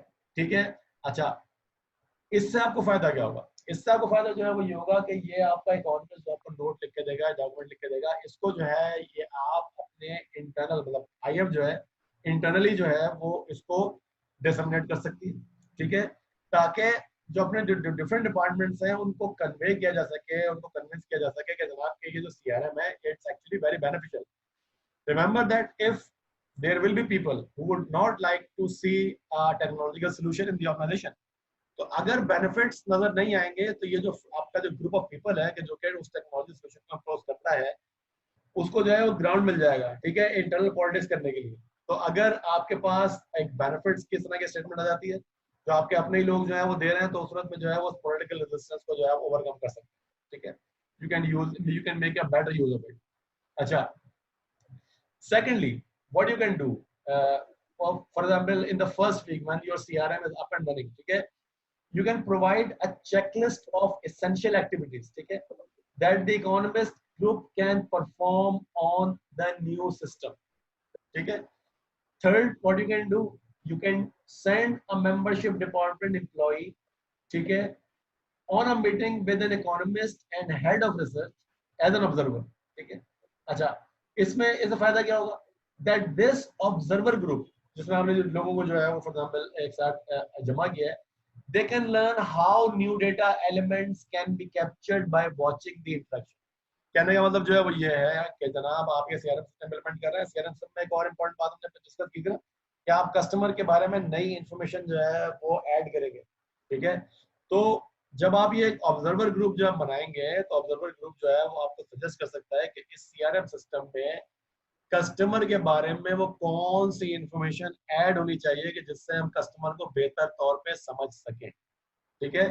तो 3 तरीके हो गए। पहला तरीका क्या है कि आप इकोनॉमिस्ट से कहें कि जनाब कि आप जो है वो हमें नोट बना के दें या लिख के दें कि जनाब के before the CRM and after the CRM, ठीक है, how it actually help you, ठीक है, for in a meeting with the customer. Secondly you can develop a checklist of essential activities. अभी जो चेकलिस्ट ऑफ एसेंशियल एक्टिविटीज है इससे जो है वो आपको हेल्प मिलेगी लोगों को समझाने में कि जनाब के एक सीआरएम सिस्टम जो है वो आपको किस किस तरीके से जो है हेल्प आउट कर सकता है। और थर्ड जो आप ये कर सकते हैं कि आप अपनी एक क्रॉस फंक्शनल टीम जो है वो उसको बनाएं और उसको जो है वो फॉर एग्जांपल जो उसकी जो मीटिंग्स होती हैं, ठीक है, उसको जो है वो आप सीआरएम का माध्यम समझाएं और उसको ये बताएं कि भाई कि आप हमें बताइए कि कस्टमर की कौन सी एडिशनल इंफॉर्मेशन है कि जो कि सिस्टम के अंदर जो है वो आनी चाहिए, ठीक है जी। सो एनी क्वेश्चन यहाँ तक? सर जी सर मुझे पूछना था ना कि 2-3 ऑप्शंस की बात की गई थी ना, कैस्टर और हाइबरनेट ना, तो सर ये लगभग सेम नहीं है क्योंकि आपने बताया कि ये दोनों ऐसे सॉफ्टवेयर हैं जो बैक एंड से जो है वो इंफॉर्मेशन फ्रंट एंड को मतलब प्रोवाइड कर सकती हैं और दोनों ओपन सोर्स हैं। बिल्कुल। तो ये दोनों सेम हो गए, तो अलग अलग ऑप्शंस करने की क्या जरूरत थी? नहीं, असल में देखो बात जो है वो ये है कि कैस्टर जो है ना, कैस्टर को तो वो ऑलरेडी उन्होंने इस्तेमाल किया हुआ है, लेकिन कैस्टर के साथ उनको मसला जो है वो ये आ रहा है कि castor is taking a very long time to extract the data from the back end. तो अब वो ये कह रहे हैं कि भाई कि अगर कैस्टर में जो है वो ज्यादा टाइम लग रहा है तो हम कोई दूसरा ऑल्टरनेट ले लेते हैं। तो दूसरा ऑल्टरनेट उन्होंने लिया है वो भी ओपन सोर्स है, इसमें कोई शक नहीं है, बिल्कुल तुम बात सही कह रही हो। वो ये समझते हैं कि अगर ये जो सेकंड ऑल्टरनेट है, ये सेकंड ऑल्टरनेट शायद वो लॉन्ग टाइम को रिड्यूस कर दे, ठीक है। अच्छा, वो शायद का लफ्ज क्यों इस्तेमाल कर रहे हैं? शायद का लफ्ज इसलिए इस्तेमाल कर रहे हैं कि वो जो सेकंड ऑप्शन है हाइबरनेट, उसको उन्होंने कभी इस्तेमाल नहीं किया, उसको इस्तेमाल करने का कोई एक्सपीरियंस नहीं है। सो वंस अगेन हाइबरनेट का जो ऑप्शन ले रहे हैं, it is like shooting in the dark. हो सकता है कि हाइबरनेट को इस्तेमाल करने के बाद वो जो लॉन्ग टाइम है टू एक्सेस द डेटा वो कम हो जाए, और हो सकता है कि वो जो long time to access the data है वो या तो वो सेम रहे या हो सकता है वो बढ़ जाए। They don't know. उसकी वजह जो है वो ये है कि उन्हें उस टेक्नोलॉजी को इस्तेमाल करने का कोई एक्सपीरियंस नहीं है, ठीक है। तो सर उन्होंने कौन सी ऑप्शन ऑप्ट की इसके बारे में है कोई अभी जिक्र? नहीं, अभी तो सिलसिला वही है ना, अभी तो बुनियादी तौर पर जो है वो काम चल रहा है, मतलब केस जो है वो बता रहा है कि थिंग्स आर रनिंग। अभी बुनियादी तौर पर जो है वो 2 महीने हैं उनके पास, 2 महीने हैं टू गो लाइव। और अभी ये तमाम के तमाम मतलब ये जो सिचुएशन है इसमें प्रॉब्लम अभी चल रही है। अब आपके पास जो है फॉर एग्जाम्पल देखिए, हम जो बात कर रहे हैं वो तो हम चॉइसेस की बात कर रहे हैं ना कि 2 महीने रह गए हैं जनाब कि उनको जो है वो चाहते हैं कि जनाब के लाइव कर दिया जाए, लेकिन ये सारी की सारी सिचुएशन आपके सामने मौजूद है। अब मिसाल के तौर पर जो है वो अब आपसे पूछा जाए कि भाई कि आप बताएं कि ये जो तीनों ऑप्शन थे, इन तीनों ऑप्शन में से कौन सा ऑप्शन आप जो है सजेस्ट करेंगे कि जनाब कैस्टर के साथ जाएं, हाइबरनेट के साथ जाएं, या पूरा का पूरा फ्रंट एंड जो है रीराइट करें, ठीक है। तो वो डिपेंड करता है। मिसाल के तौर पर जो है वो अगर आईएफ के टॉप मैनेजमेंट जो है वो ये कहे कि भाई कि हमें बहुत जल्दी है, आप जो है वो फौरन जो है सिस्टम को इम्प्लीमेंट करें, हमें ऐसे कोई फर्क नहीं पड़ता कि जनाब के टाइम ज्यादा लग रहा है या नहीं लग रहा, तो उस सूरत में आप ये कहेंगे कि भाई कि ठीक है फिर तो कैस्टर को ही इम्प्लीमेंट कर दो क्योंकि वो तो ऑलरेडी इम्प्लीमेंटेड है ना। लेकिन अगर कंपनी जो है वो ये कहती है कि जनाब के नहीं जनाब हमें जो है वो टाइम जो डाटा एक्सेस का टाइम है ये भी कम चाहिए, और हमें ऑप्शन भी वो चाहिए कि जिसमें कॉस्ट जो है वो मिनिमम हो, तो पहले तो आप ये देखें कि तीनों ऑप्शन की कॉस्ट क्या है। हो सकता है कि आप जो है वो ये कहें कि भाई के फ्रंट एंड को जो है हम रीराइट कर देते हैं, ठीक है, लेकिन सवाल जो है ये कि जनाब के फ्रंट एंड को रीराइट करने के बाद इस बात की क्या गारंटी है कि जो टाइम है वो कम हो जाएगा? क्योंकि बेसिक जो फ्लो है वो ये है कि इन्होंने फ्रंट एंड को रखा है ओपन सोर्स सॉफ्टवेयर के साथ और बैक एंड को रखा है प्रोप्राइटरी सॉफ्टवेयर के साथ। तो बेसिक कॉन्ट्रडिक्शन तो यही पर आ रही है, क्योंकि प्रोप्राइटरी सॉफ्टवेयर जो होते हैं वो बुनियादी तौर पर जो डिजाइन किए जाते हैं वो सारे डिजाइन किए जाते हैं कि ये ओपन सोर्स सॉफ्टवेयर के साथ जो है वो कोई इतने ज्यादा फ्रेंडली नहीं होते। तो पहला जो कॉन्ट्रडिक्शन है वो तो यहीं पर नजर आ रहा है। सर मुझे समझ में नहीं आ रहा कि कैस्टर इम्प्लीमेंट कहाँ हुआ है, वो तो ओपन सोर्स में वो जावा यूज कर रहे थे। देखो फ्रंट कैस्टर जो है ना, कैस्टर एक डाटा एक्सेस टेक्नोलॉजी है, इसको उन्होंने इम्प्लीमेंट किया है फ्रंट एंड पे। फ्रंट एंड का मतलब जो है वो ये है कि ये वो कंप्यूटर है कि जिसको कस्टमर एक्सेस करेगा। अब जब कस्टमर को कोई इन्फॉर्मेशन चाहिए होगी तो अब वो जो फ्रंट एंड कंप्यूटर है वो इन्फॉर्मेशन एक्सेस करेगा बैक एंड कंप्यूटर से, कि जहाँ पे आपका डाटाबेस इंस्टॉल्ड है। बैक एंड कंप्यूटर पे आपने दो सॉफ्टवेयर इस्तेमाल किए हैं, एक आपने इस्तेमाल किया है विंडोज 2000 के जो कि ऑपरेटिंग सिस्टम है, और एक आपने इस्तेमाल किया है एसक्यूएल सर्वर के जो कि डेटाबेस सॉफ्टवेयर है।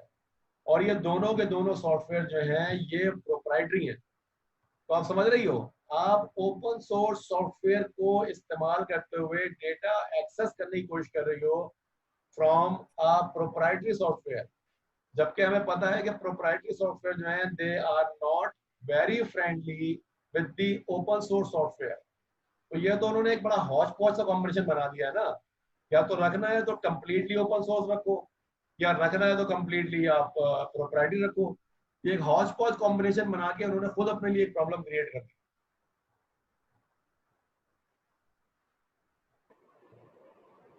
बात समझ में आई है?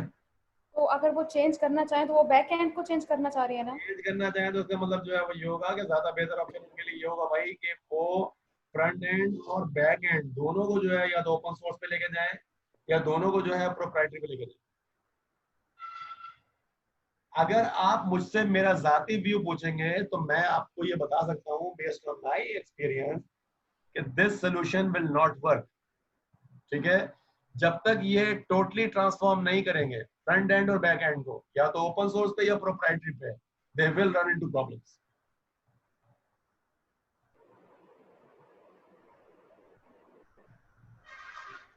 बात समझ में आई है? सर पता नहीं क्यों मुझे कंफ्यूजन अभी भी है कि आपने कहा ये कास्टर जो है, कैस्टर जो वो यूज करने वाले थे ऑप्शन तो, लेकिन वो जावा यूज कर रहे थे सर। कैस्टर को वो अभी इस्तेमाल कर रहे हैं फ्रंट एंड तो वो पे। जावा यूज कर रहे हैं ना, आपने बताया वो केस में था। Java is the programming language, Java is अच्छा द प्रोग्रामिंग तो language. Castor is the technology that the Java programming language is using to extract the data from the back-end computer. ठीक अब है? समझ में आया सर। हाँ, अब वो कह रहे हैं कि जनाब क्योंकि कैस्टर को इस्तेमाल करने में टाइम ज्यादा लग रहा है तो वो चाहते हैं कि कैस्टर को रिप्लेस कर दें हाइबरनेट से, लेकिन उनको एक्सपीरियंस हाइबरनेट का भी नहीं है। ठीक है? सही है सर।